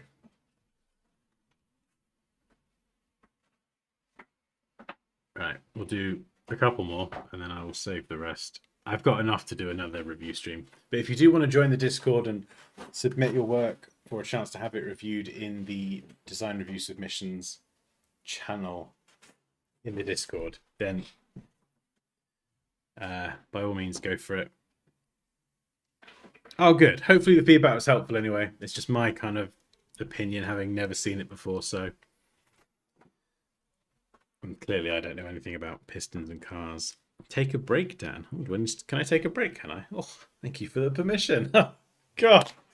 Oh, and there's me working. God, unnecessarily. Yeah. God, what an idiot. I didn't realise I could just take a break. Oh, this is lovely. I'm free.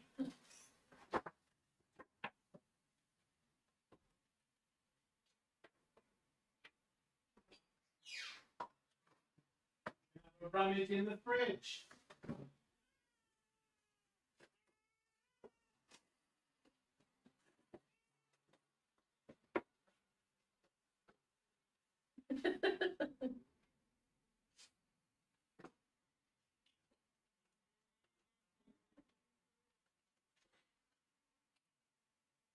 Just found your out tune guitar. You found it. It's not like Yeah. it was lost. It was right there all along. Oh, see how it sounds. All right. God, it's been a while.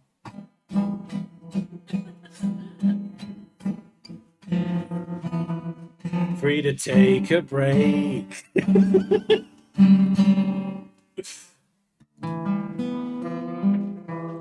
Do Nothing Else Matters out of tune. No.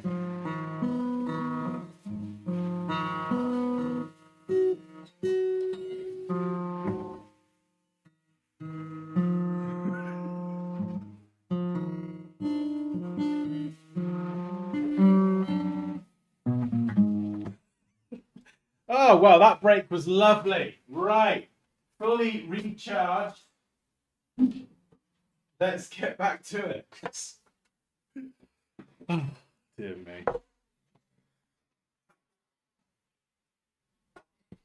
am I doing? We need more. We really don't. We don't. Just play, don't sing. Thanks, Rebecca. If it was tuned, I would love to sit and play guitar, but it's not.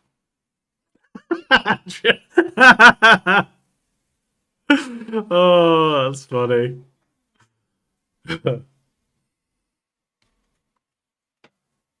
I mean, I did. That was definitely an interesting tune.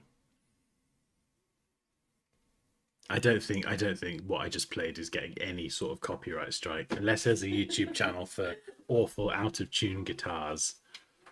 I think we're good.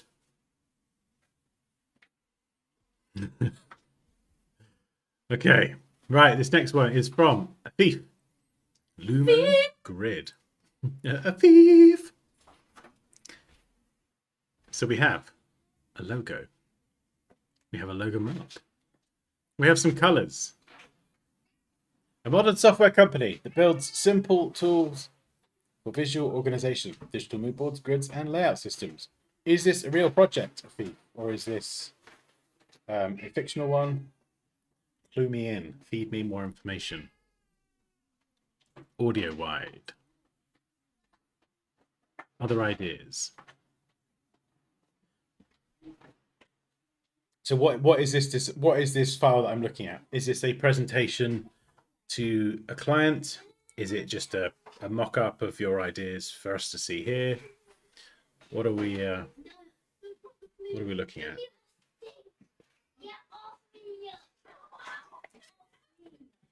Boys, what are you doing?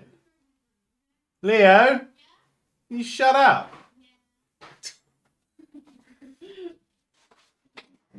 What the hell are they doing in there?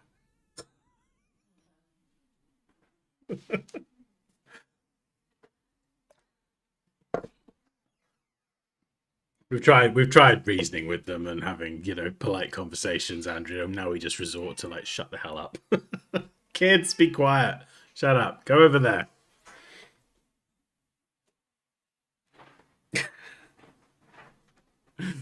Funny. I like the grid app type, just focusing on the logo. I like the colors. Oh, it's thrown together in like 20 minutes. Oh, flipping out. Okay. I mean, it looks clean. I love the mark. Lumo grid. Scorpio, yeah. The Scorpio's naturally impatient. I don't know. We're probably many things, aren't we? Do you know what? Actually, don't answer that. Andrea, just don't answer that. Well, anything you say will be abuse.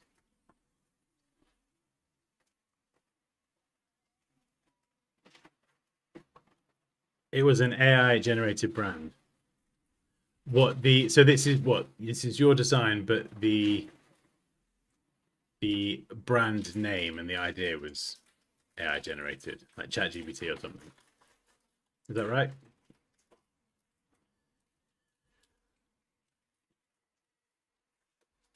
I like the U. This is cool. The U fits the style of the logo, where kind of one side is more pronounced.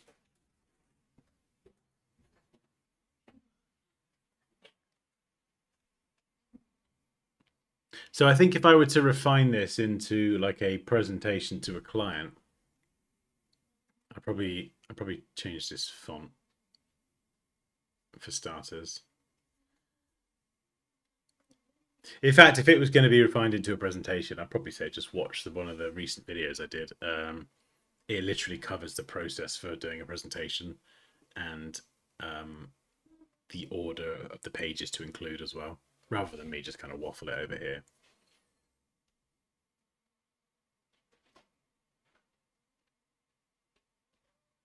A modern software. So it definitely ticks that box. Modern software company that builds simple tools for visual organization. So I think the mark works really well. I mean, I guess you could experiment with adding a third color or having 4 separate colors in there. Kind of like a bit like Slack. Slack's got 1, 2, 3, 4. So you could have a bit more color in there. Have a nice palette, and then that gives you like a few more colors to play with.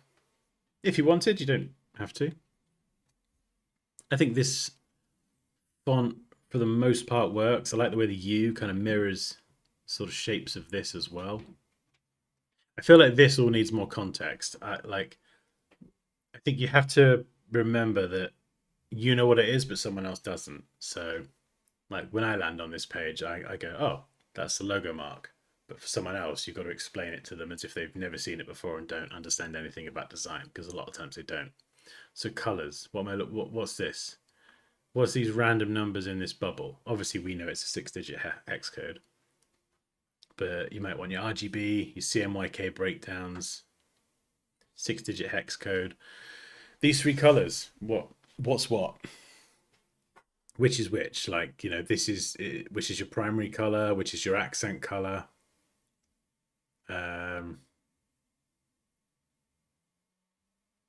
Instead of colors, you could change it to color palette or something color theme. Just adding a little bit more context, or even a short one-liner underneath, saying these are the colors that make up the branding. Blah blah blah blah blah blah.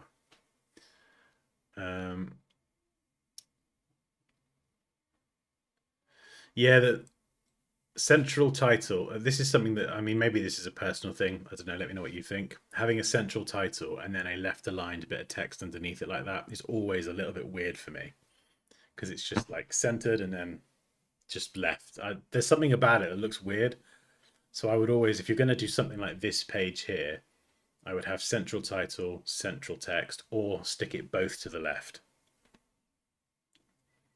I wouldn't mix the two unless you've got like in this particular example.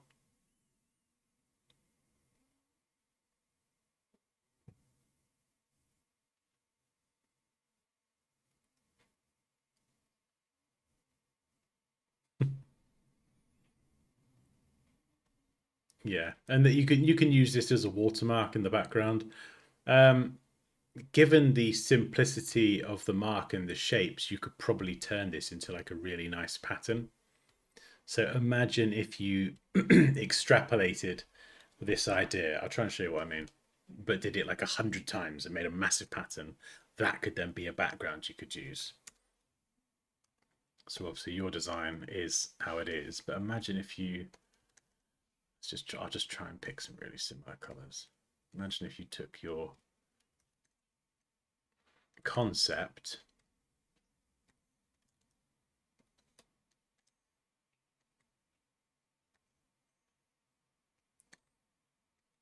and turned it into a pattern. And then what was it? Is there another color? Can't remember. It's like a darker color or something, wasn't it? Yeah, so something like that.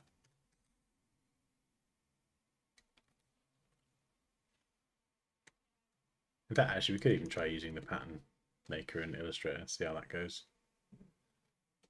Oh, wait. Oh, no, not this one. Blech, not that one.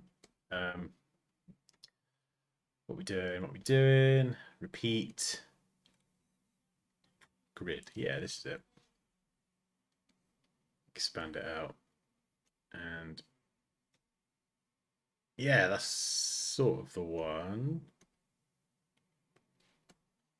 This is a very crude example that I'm throwing together, but then you do have this infinite pattern that you could use. So it's kind of like taking the idea behind your logo, the modular parts, and then turning that into a pattern. So you could just have the brand watermark behind it, or you could have a pattern that's subtle in there as well. Something like that. Audio wide, again, just more context. Font. Having just the word audio wide looks weird. It looks like a logo. It threw me for a second when I landed on it. So what I would do is, instead of having text like audio wide, I would maybe write the word primary, and then underneath it, show some of the characters, and then underneath that, just write primary font or primary typeface, whatever. And then just a bit of blurb explaining what it is. Because otherwise it could like look like another logo.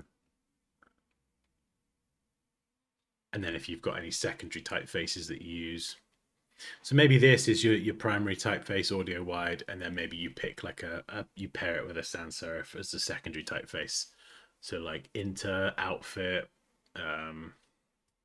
Lato, Open Sans, there's a billion different sans serif typefaces. And also the entire document, don't make it square, present it landscape. If people are going to be viewing it on a computer or printing it, computer screens are usually landscape. Even on phones, you can turn it landscape. So I would always set the presentation up landscape, just because it gives you more room. Presenting this font here, we're quite constrained for space, but if you go landscape, you get more width to present. And then other ideas, yeah, I'm not really sure what this page is for. Like if you're presenting different ideas, kind of like how you saw on, like it's in the video I did the other day, but on Moosh's one earlier, it was like option 1, option 2, option 3, option 4. Every option had a page. So if you're presenting different designs, I would segregate them a bit more clearly. Whereas this is almost like, here's the full concept, and then here's some other stuff I had lying around. Do you know what I mean? It feels a bit like either present it as this is an option 2 or an option 3 or whatever. I wouldn't necessarily present stuff that I had kind of left on the cutting room floor, so to speak. Do you know what I mean? Because it just, you present your idea in full with your logos and your fonts, mock-ups, whatever. That's your vision. And then it's kind of like, and I also just did a bunch of other stuff just if you want to see it, which can usually invite chaos.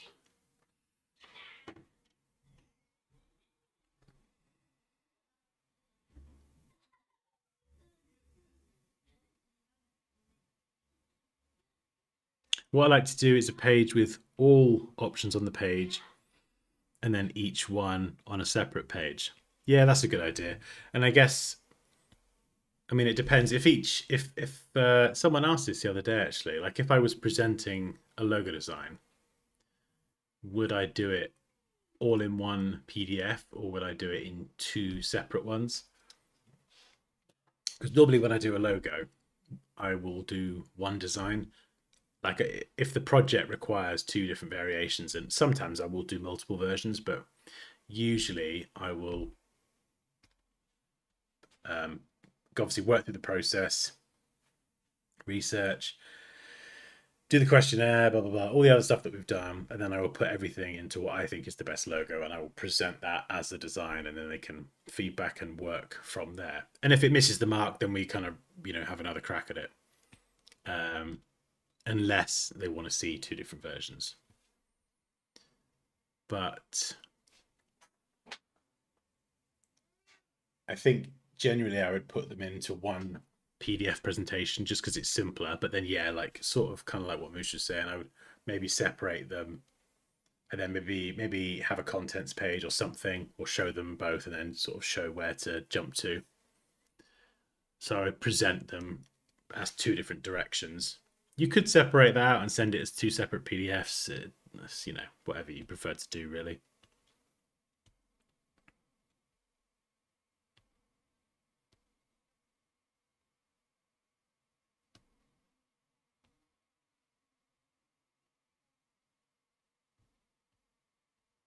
Yeah, you could do it on separate PDFs. Yeah, I think it whatever works really.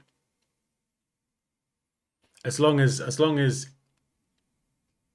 each concept is clearly separated, so the client can not get confused and muddled up or whatever. It doesn't really matter how you present it, as long as that's kind of covered off.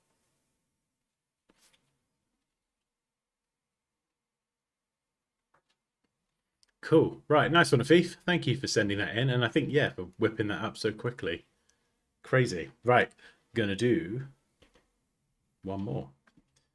This is Nick's Monster Ski entry. That was our competition recently. Raquel's R's have popped up again. So we have Nick's Monster Ski entry. And I love the creativity in this. This is a really cool idea. Nick's taken the landscape and like focused on one part and turned it into a complete hillside. We've got the castle. I think the moon, but I think this is made of brushes. And I love the fact you've got this arm coming out of a portal. And the jester is just flying through the air. And then you've added, I think, some highlights to the edges. All right, I've got to get my head around the layers now. Everyone sets their PSDs up differently. So I've got to peel this back a little bit. So we'll go fog. I think the trees are stamps, which is one way to get around it.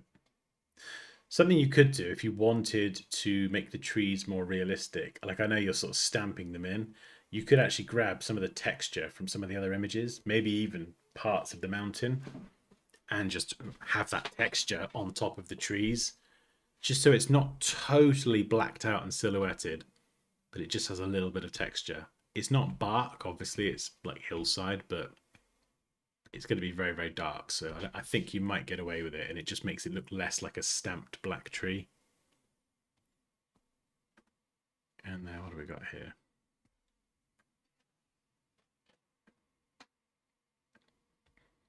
Got the hand. Lantern chain, where's that? Oh, the chain. Ah, that's cool. The chain coming off his arm. Pumpkins with lots of different faces.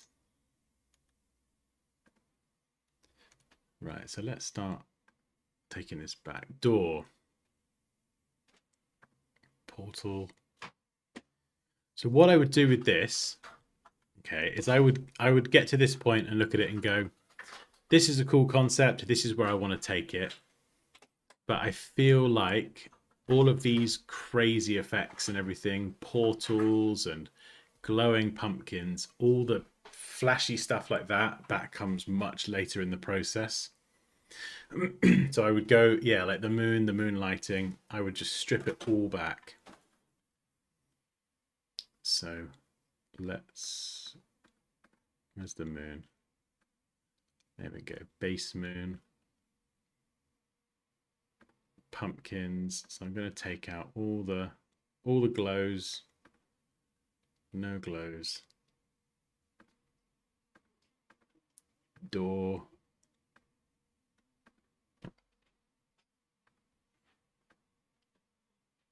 And green fog foreground. Yeah, we don't do any fog. Any fog. None of that. And we have to take it all the way back, I think, to this. The lighting stuff all comes later on.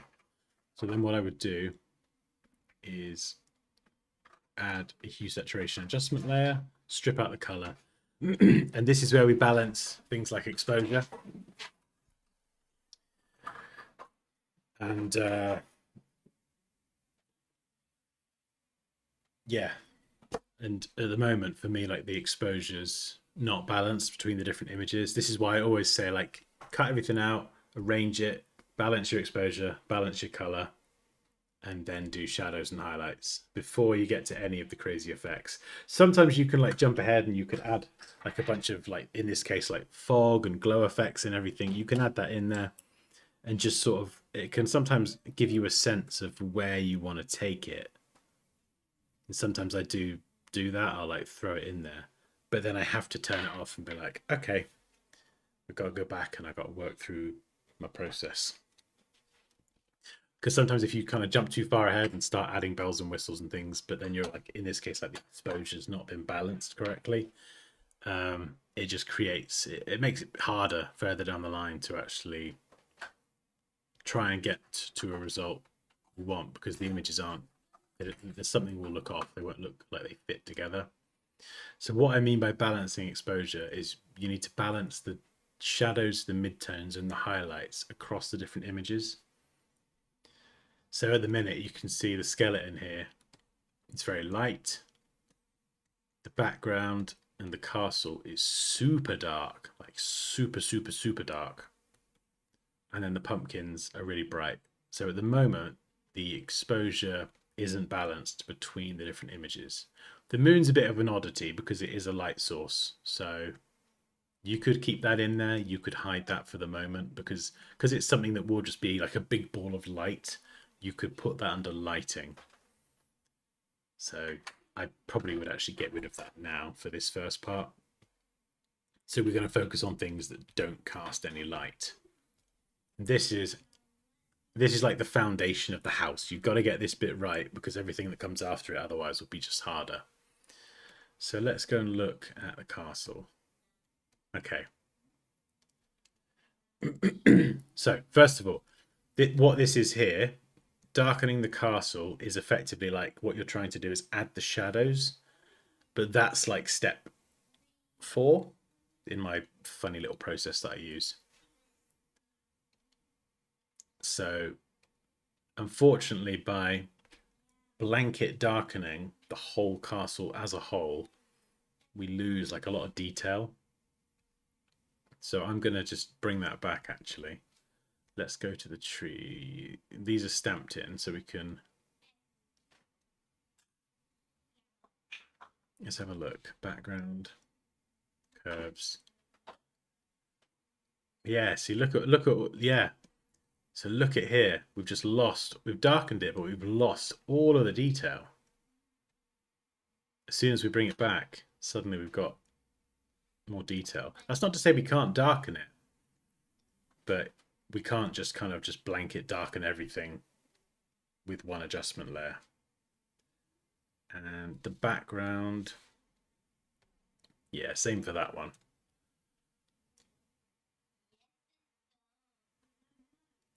So typically what I would do is I would try and pick one element that you want to balance to. So if we look at this at the minute, I might say, do you know what? I quite like the foreground. The color, the texture, it's a bit more desaturated. I like that. That's cool. So this bit here, oops. Yeah, the foreground hillside, this is what I'm going to balance stuff to. So if I go and turn this off again. Where is it? Hillside behind. Yeah, so but the back hillside, that's from the same image, so that's obviously going to work.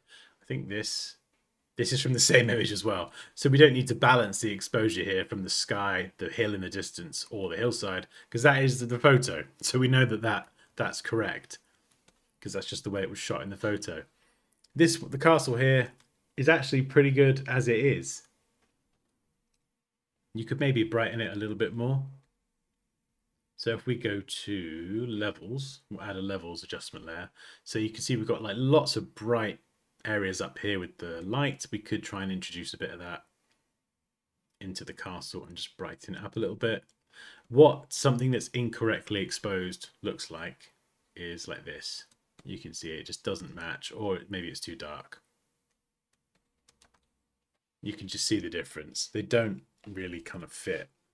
And this is why we strip out the color, because we don't want to have to contend with color as well. So we just get to look at this without any color.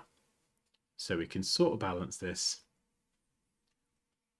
So the darkest parts, the medium grays, and the lightest parts look like they fit. So that's pretty good. It's very slight with that one. The pumpkins, on the other hand, these stand out more. So first of all, you've got the faces. Where are the faces? I can't tell if they're on like a separate layer. Yeah, there we go. So I'm going to take this pumpkin here and we're going to balance this. Oops. We'll do levels again because it's easier. And we're just going to grab the midtones and pull it down.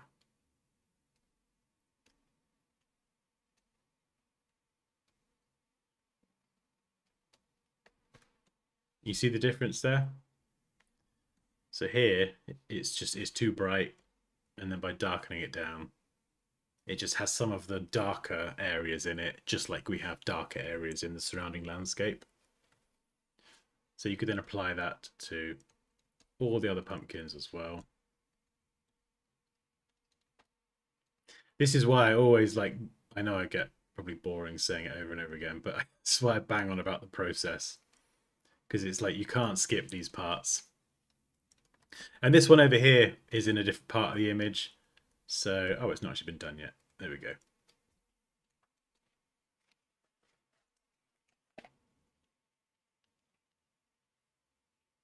But some of them are in different parts, so they'll need to be balanced a bit differently. This one looks a bit funny. I don't know what's happened there. He's gone proper grey.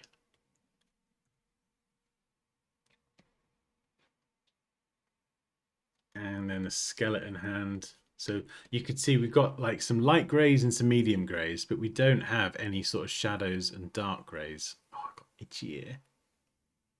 And then the jester has got loads of dark greys and very few light greys. So again, but remember, we're balancing to the hillside that we chose. You could use the castle as well, to be fair. You could balance to the castle. And if we were doing that, maybe I'd grab the hillside. And then I would just bring in a few more shadows and do that. So just bring the shadows down up to they're a bit darker and then brighten it a little bit like this. So maybe that would work. But then this one here, we definitely need like a little bit more contrast in that. So again, we're going to go levels.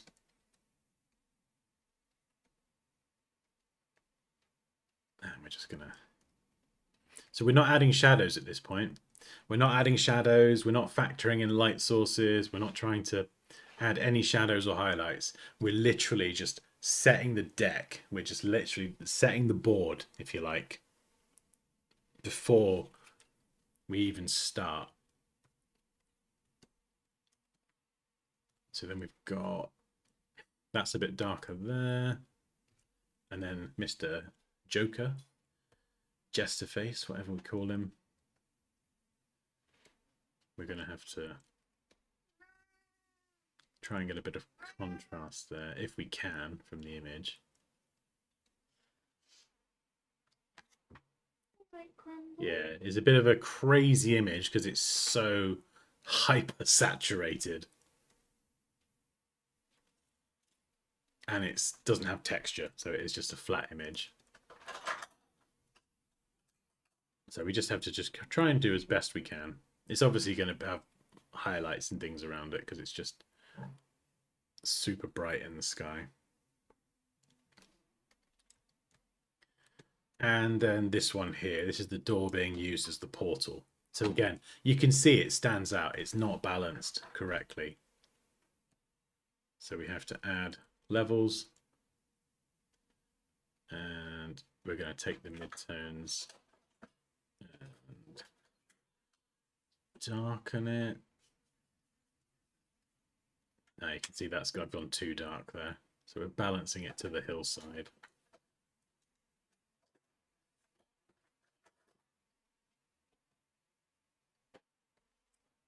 So something like this, if I turn it off and on, you can see before, way too bright, and then there we just dialed it back a little bit. And this is the first thing you do before you do anything.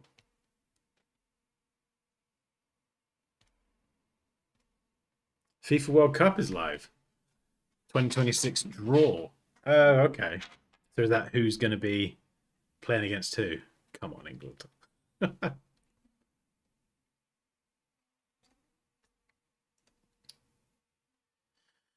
Now, obviously, the next thing after balancing the exposure. Did I do the Raven? I don't think I did the Raven, did I? No, so Raven, yeah, or Crow. Yeah, so there we go. We don't want to just go completely dark like that. So we're going to go levels again.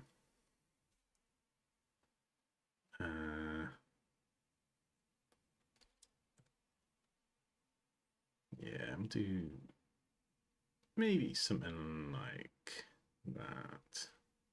He's going to be quite dark anyway in the shot, so it's not the end of the world if it isn't perfect. But then the next thing is balancing the color. So obviously we can see the color at the moment is, if we took away the trees, it's not too bad. The pumpkins obviously stand out. So if I had to try and, I feel like these look a bit more illustrative as well. So if I had to balance them, I'd go color balance. There's a few different ways you could do it, but could try adding some green. Yeah, I mean, look at that. I think because they've got such a crazy saturated color, it's like so powerful. I had to really crank the green up there. You could do yellow as well. So this is for the midtones at the moment. And there's a lot. If I like turn on the black and white again, all this medium gray, this is all midtones. So when I'm adjusting the sliders here, you can see that's why it has such a massive difference and makes it look so much better. Is because the midtones are the predominant color across a lot of the landscape. We could do shadows as well. Obviously, you can see we can go a bit too wild with it.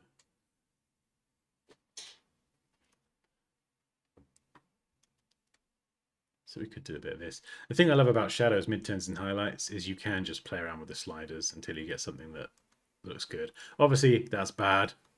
That fits a bit better.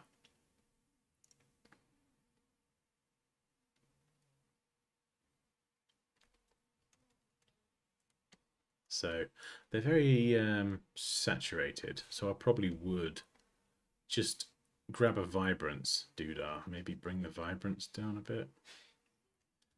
Or actually, let's move that above. Yeah, just maybe bring out a little bit of the vibrance. And then levels wise, we could darken them. I mean, you can see, look at that, such a massive difference between that and the other ones. So this is the, step one, cut everything out, arrange your scene. Step two, balance the exposure that we did. Step three, balance your color, which you've just started doing now. Then once you balanced everything, that's when you do your shadows and highlights. That part is going to be the most transformative because it will just make everything look insane. It will look so good. So when you do shadows and highlights, you will like define your light source. So in this case, it's going to be the moon and the sky, and it will be nighttime. We like the moon. I heard that in my head then. So that will be like a very strong light source. We're not talking about little light sources and fogs and glowy windows and glowy eyes. No, no, no. That all comes later. We're talking about the main light source. How are we going to light the entire scene? So if we're going to do moon, that's okay. So if we're going to do moon, we're going to do nighttime. Nighttime's a little bit different than just having a key light. But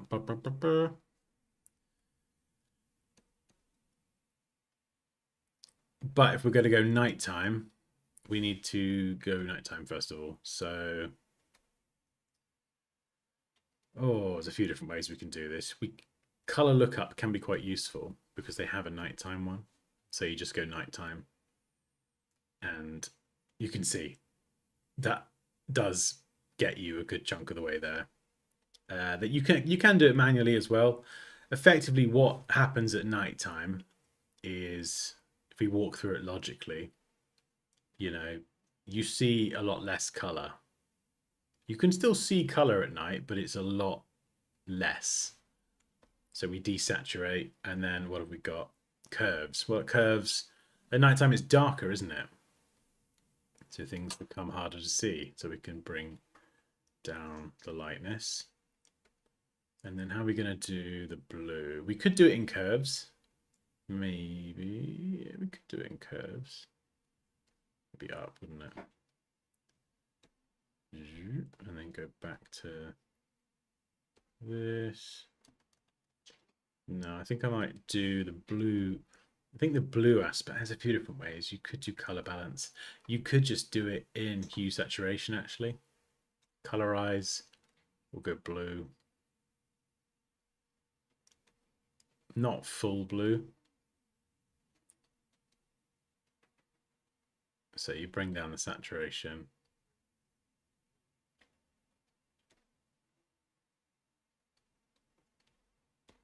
And sometimes you can use all of these together.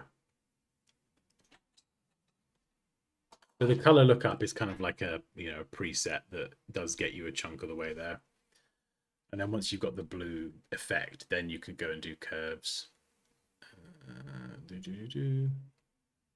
And then I think darken bits down. I probably did a bit too much there. But then, yeah, you can fine tune this. You can darken the sky. I'd probably take I get a different sky. Rather than trying to fight the sky, I would drop in a nighttime sky because it's just going to make things a lot easier. Or darken the sky and the clouds separately. So I'm really just kind of focusing on the landscape right now. Maybe just a bit more blue. Yeah, because it's still a bright sky at the minute, so it's kind of throwing it off a little bit. But if we sort of focus down here, you can see a lot of this is darker. And then if you did need to go back in here and darken some of this down, you could do that. You just got to be careful you don't throw off the balancing that you've already done. So that's why we balance all the different images to each other. But then if you're going to add, let's say, nighttime, that gets added as a blanket because nighttime affects everything in the scene, like the whole thing.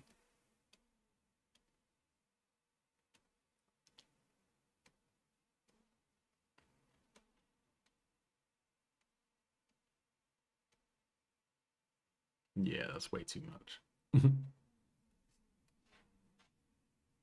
Yeah.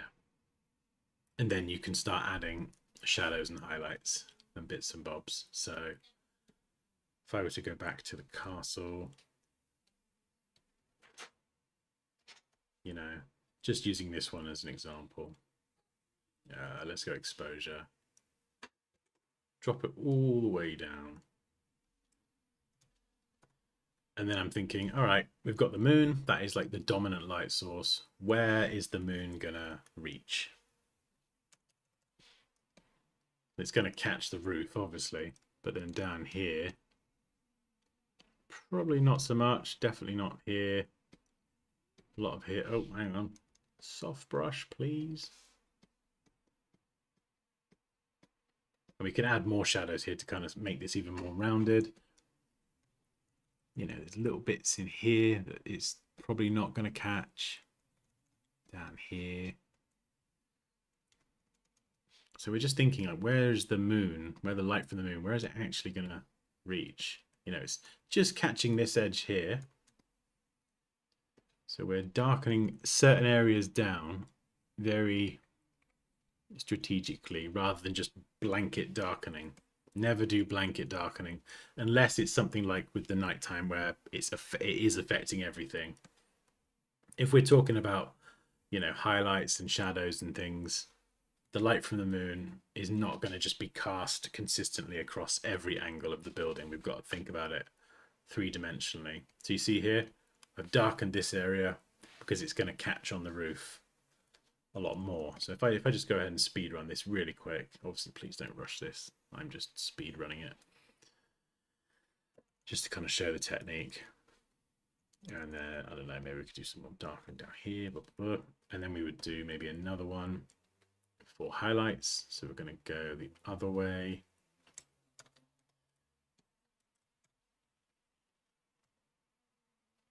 And in terms of highlights, let's just say like it might catch there, these bits.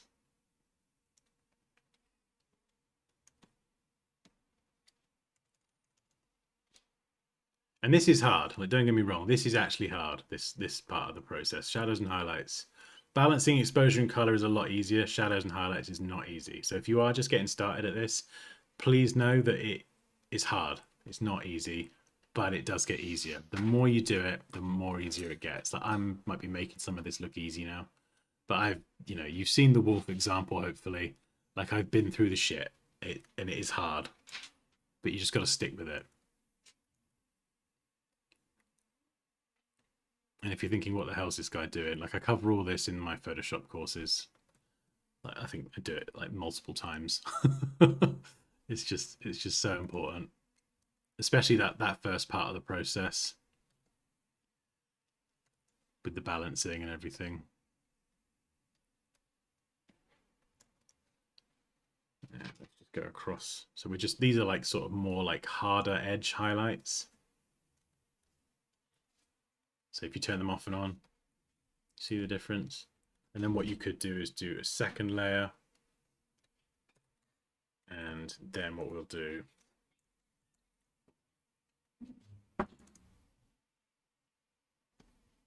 is you could then brush in with a softer brush. By the way, I don't really talk about this much, but I do actually have availability for my coaching. So if anyone does want to kind of jump on a coaching session, it's on Dansky.com and go through this stuff one-to-one. Yeah, I think I could help you. If you are stuck with this sort of thing and you want to kind of get over those hurdles and just focus on creating without having to worry about all the technical stuff, honestly, I think, even with just an hour, we'd be able to smash through so much stuff. So yeah, these are the highlights overall. In fact, here's the shadows. So flat, completely untouched, shadows, and then some highlights. Oh no, that's not highlights, is it? Whoops, wrong layers. Shadows, highlights. Yeah, so look at the difference. Before, after. It's like completely rebalanced the positioning of the lighting. And I just speed ran that. Never ever speed run shadows and highlights. You can't. Please don't. But it makes such a massive difference. Where's the nighttime layer actually? Where is it? Is it this one? These ones? Yeah.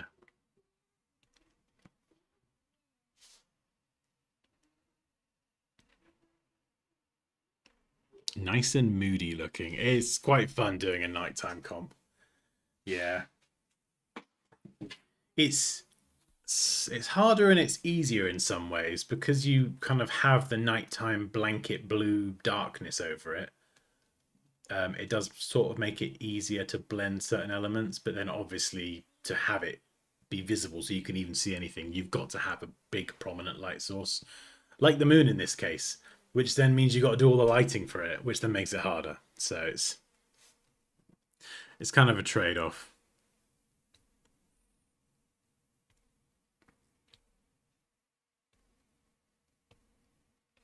Yeah, I know what you mean. You just kind of keep.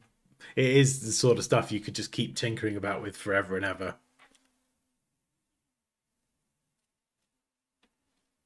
Yeah. Sometimes it's just good to get it finished and then move on to the next thing. Otherwise, you end up with a project that just never gets done.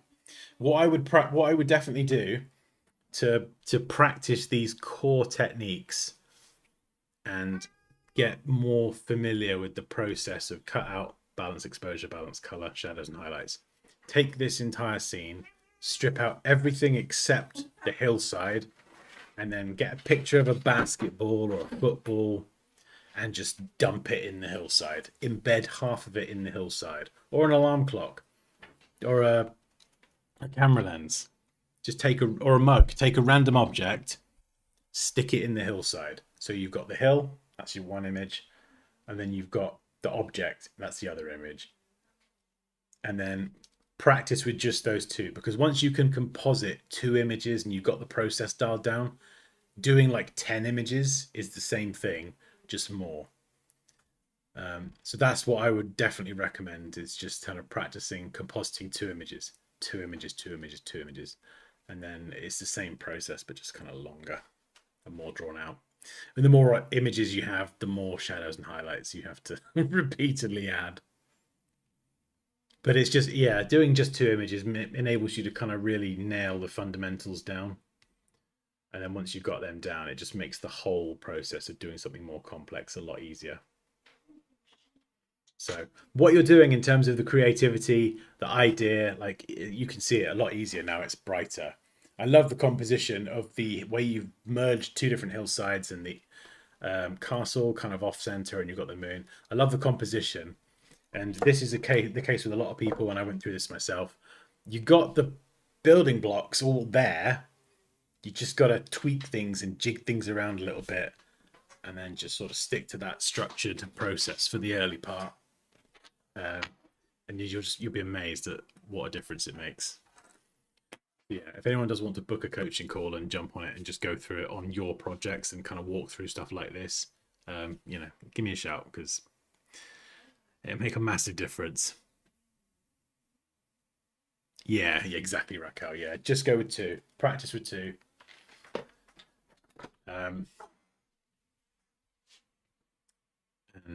Yeah, it's just a really, really good exercise. That's how I ended up with my Excalibur edit a while back. Yeah, exactly. Yeah, but even that had like 4 or 5, I think. You had like the grass off to the side, and there was a sword, the field. Was there like another bit of ground? I feel like there might have been another bit of ground. Yeah, I mean, literally, take a landscape, snowy landscape, a desert. I think on YouTube I did a desert and a fidget spinner. That's the tutorial on the channel. And then just take a random object from your desk, headphones, cup, camera, lens, just kind of jam it into the landscape, make it huge. Where's my field one? I think I made these from, where is it? Field mug. I got it somewhere.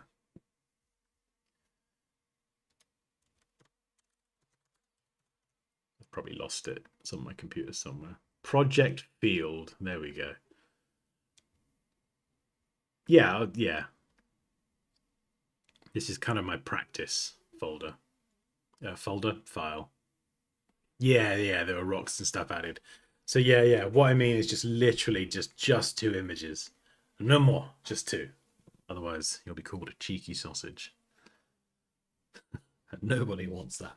The wrath. the cheeky sausage. So this was the first one. So I took the same field image and chucked a giant alarm clock in there. We did it again with a Game Boy. Added all the rust and whatever, as if the Game Boy had been there for a long time. Shadows, all the grass in front of it, which is disgustingly easy. There's a real cheat with the grass brushes there. And then we did the mug. I spent the most time on that one. Added vines and, I mean, just to show you the detail, like all these vines. A lot of these vines here are just drawn. You know, you can't tell from a distance, but they're just literally me freehanding with the brush, with the pen display, just drawing in squiggles and strands, making the edges imperfect, rough, chipped, hanging some vines off. You can see that's not even properly cut out, sloppy down. And then we got, you know, Percy the pigeon on top as well. But then factoring in the different shadows, because there's a gap there, you've got to have the shadows done. And yeah, so it's the same sort of thing. Obviously, this is using more images. We've got the pigeon and the vines and stuff, but yeah, take a Game Boy, a lens, whatever, just jam it into the field, and then you got to go and retouch all the lighting. It's good practice exercise. Can we use the stamp for the grass? What, like a brush stamp? Yeah, I used a brush, no, a grass brush for the grass. I didn't go and cut all this grass out, but if you have loads of grass everywhere and then you have a grass brush, you cannot tell the difference unless you zoom in really close. And you can see here we have grass within grass. So I don't really ever use a stamp tool. No, I wouldn't even use that. Because the grass is everywhere. So I had to use a grass brush to cut it out of the clock. I think that's what I did. Oh, I did a night version as well. Yeah, oh there you go, yeah. Huh. There you go, there's the layer structure for that as well. So what did we do here? Yeah. So color lookup. Okay, so I did use night from day. So we started there. Obviously the sun now looks awful. Hue saturation, there we go. So took out the color. Curves to actually make it darker. But then brightness and contrast just to bring a little bit back. So it wasn't too dark that you couldn't see anything. The moon is just a glowing circle. That's all it is. We could texture it and do what Nick did in hers, for sure. Bit carried away there. I don't know what I was doing there. Oh yeah, we just got some extra glow around the moon.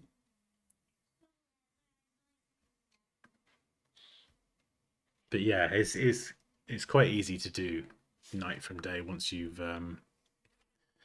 get a light source in there and you then go back and do the highlights and all that. I don't think I've even done shadows and highlights for nighttime in this one.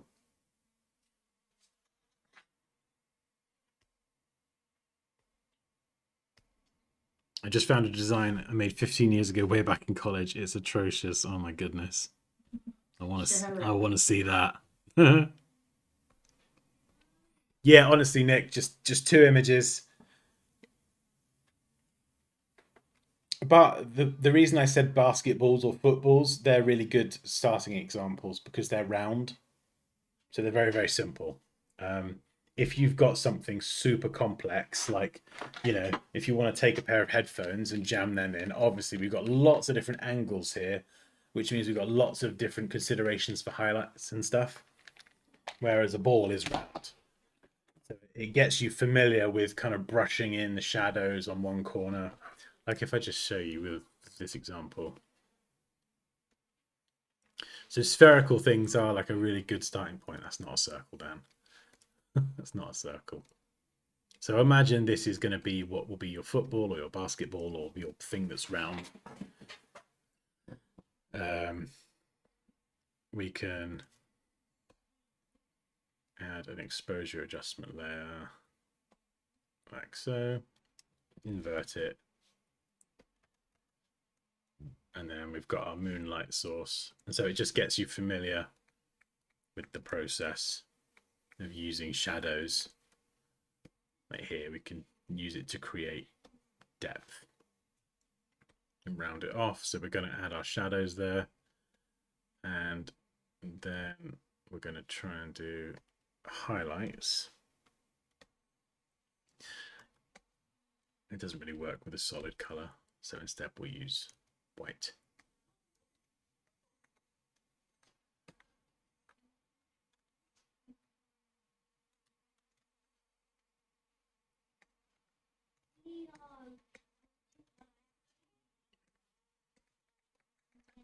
And then we'll just dial that back down. So it's just kind of like, you know, it's a silly little exercise. Just to get used to shading things. So it goes from flat to that. Oh, that was a good rhyme, Dan. 50 points to Gryffindor. Aha! So it's kind of the same, but then you would have a ball. In fact, have I got a ball? Let me just see if I can grab a basketball. If I can grab a basketball, actually, maybe this will translate really well. I did have one. Let's just type in ball.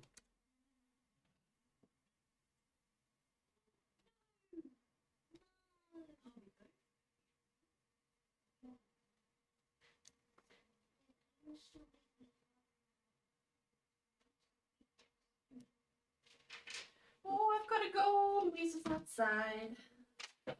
Oh, she gotta go.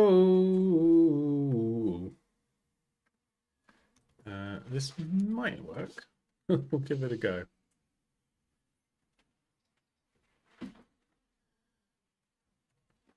When are you back? Just whenever. Whenever. Whenever. I'll leave the keys here because I'm parked behind you for if you need to. Oh yeah. Can you move your car, please? Bye-bye. You can move it. I'm gonna just drive your car. Yeah, you can do that. I'm gonna joyride it everywhere. Okay, I'm gonna speed that's fine. everywhere. Okay. And I'm gonna do it in a way that you disapprove of. Love you. Bye. Andrea says bye.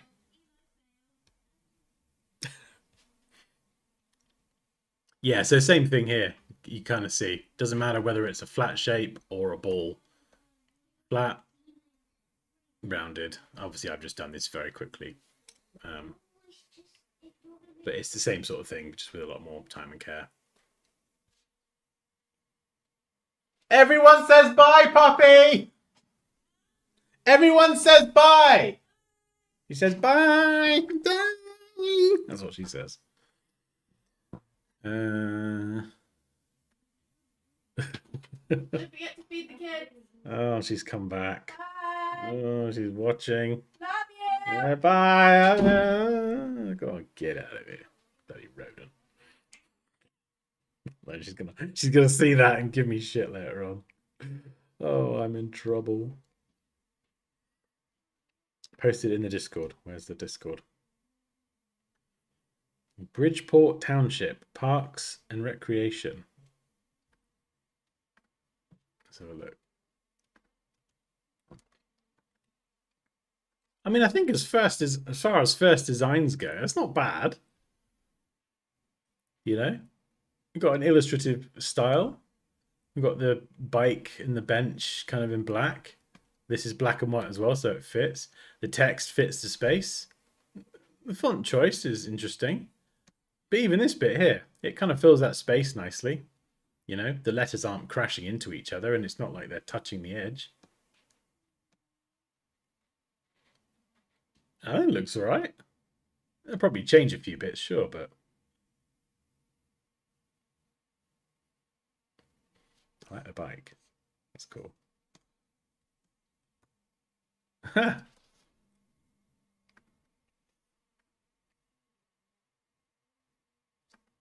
I was going through some old work as well the other day. It's crazy looking back.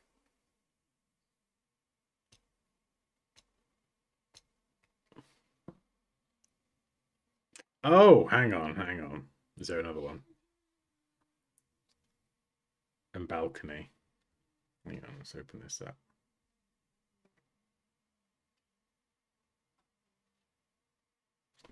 Pit and balcony theatre.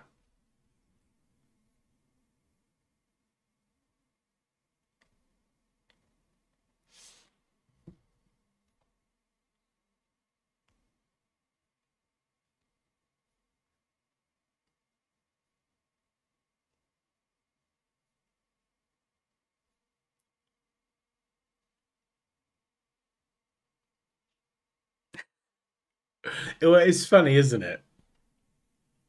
It's like, yeah, like I'm looking at this now and I can see I've got this in my work as well. You can you can see the creativity, but then I'm like, what the hell happened with the alignment here? Like,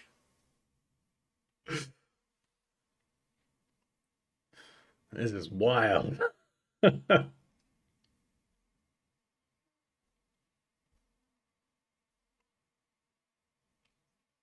I like the light bulb graphic. That's cool.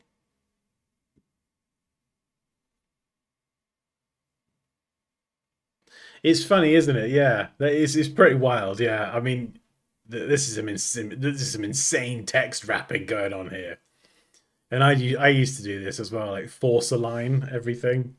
Like if you're doing an article or something, yeah, sure, maybe you need it. But like on everything, it's like no. But you can sort of see the creativity. You can see you got the creativity, but it just needs like honing a little bit, doesn't it? Like when yeah, I've got some of my old work that's similar to this. You know, there's throwing in illustrations and things, and I would have like live traced a bunch of stuff and put text in with textures and all this kind of. It's just like raw creativity, but then I think as you go further into your career and you go through it, you just get like a little bit more refined.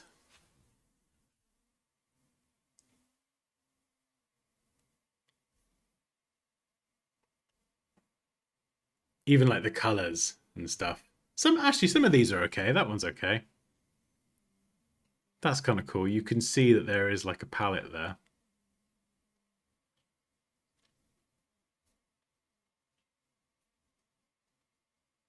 I think a lot of the biggest offenders are text. And this is something I see with like a lot of beginner designers as well, or people just getting started. It's easy to get very carried away with picking fonts and text, but then you like miss out and you overlook the fundamentals. There is a who was I was saying to? I think it was maybe Liam the other day. Like air, you could use just Arial, and you'd be surprised how far you can push that one font and still get something looking really, really good. You know, obviously there's lots of other great fonts out there, but like until you've got experience and you understand a bit more about fonts and type and stuff, sometimes it can be just a bit too like pick random fonts and oh my goodness. I think I gotta be honest, Moosh. I think this page here, this one is the worst offender. This bit here, like this is so hard to read, but this bit here, goodness me.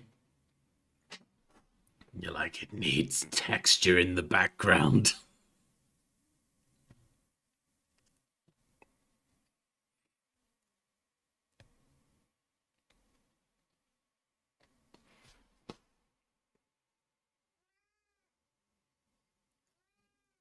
Clearly, no.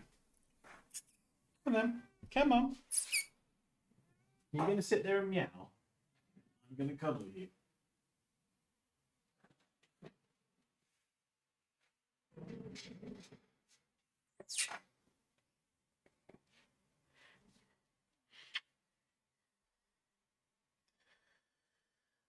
Is it that time? Is it that time? Is it where you need to be babied? Shh. It's okay. There we go. Yeah, I used to use a lot of texture in some of my older work as well. Did a lot in Photoshop, I think. Oh dear. I know. I know. You've had a hard day doing bugger all, haven't you? You poor thing. There, there. Life is so hard for you. Hmm? You poor thing. How do you cope?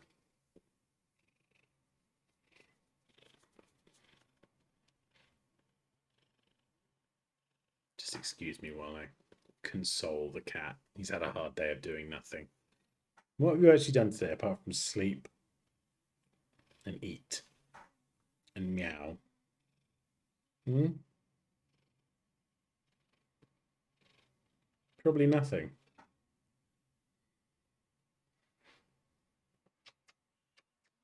Such a flippin' baby, innit? You bloody goose, aren't you? You flipping gooseberry.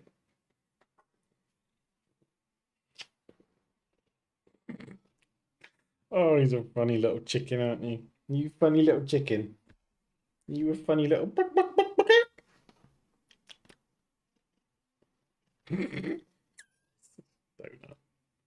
Aren't you? Aren't you a silly little donut? Look at you. That's it. You lick your paw. You lick your paw. He'll go, honestly, he will go outside for like 5 minutes, probably go and have a wee somewhere, and then come back in like meow, meow, as if he's been on some sort of adventure.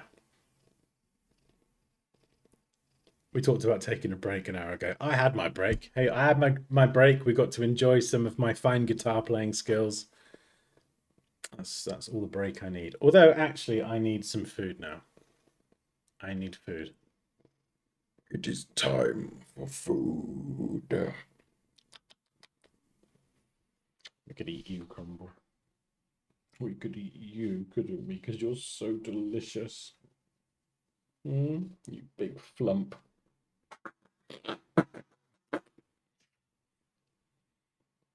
Just found my first logo. Go on then. Let's see it. Let's see it, and then I'll run away for food. A bit of fluff on you, Crumble. Where did that come from, eh?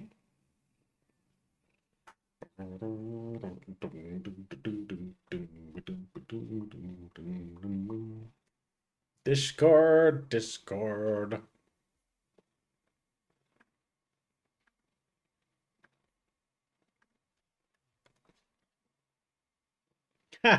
Oh, nice. I like the block style.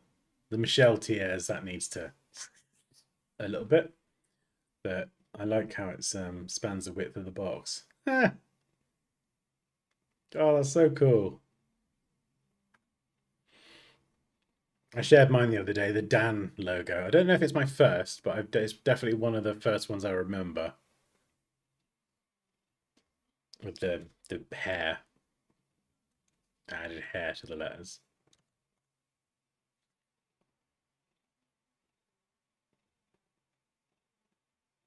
Oh, little baby moosh.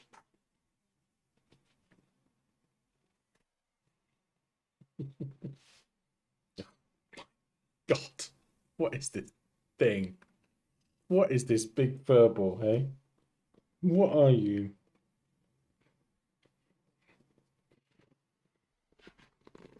Can you hear that? He's having the best time of his life, aren't you? Come on.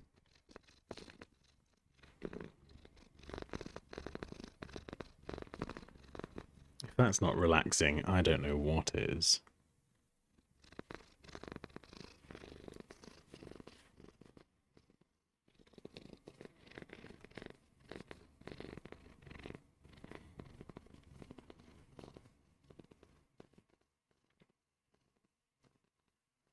Can it be considered a logo covered with hair? Probably.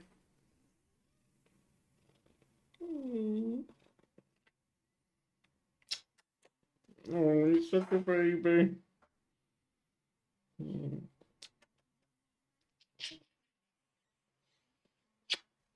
Right. I'm sure you want some food now. Not that you've done anything to deserve it or earn it. Oh, a bit of fluff on you again. Oh, right. Oh, that was fun. Right. Thank you so much to everyone for submitting work. You are all now certified legends. If anyone does want to, as I say, book a coaching call with me and go through any design techniques, design in general, review their work, whatever, that is on Dansky.com. And then I've got my mentorship at the top of the chat. If you want to learn Photoshop, Illustrator, and just kind of how I do what I do, I guess I've packaged it up, kind of all the stuff that you see me do, into the Photoshop and Illustrator courses. So whether it's logo design, photo manipulation, it's all there, beginner to an advanced level. I will teach it all. Oh, you're welcome, Victoria. Hopefully it was helpful anyway. My ginger ramblings. Oh, it's good, Mish. It's good to see it. It's good. I've got a bunch of my old work. I'm going to probably start going through a little bit more of it. But oh, you're welcome, Raquel. Hopefully it's helpful. Anyway.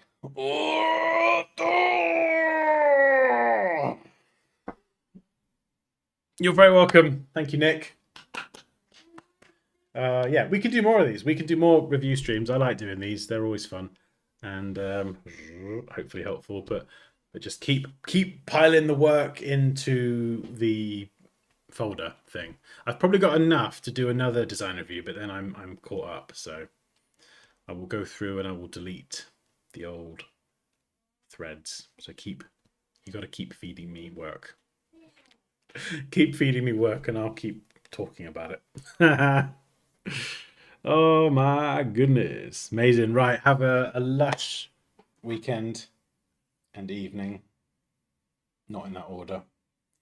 And I'll see you next week. Bye.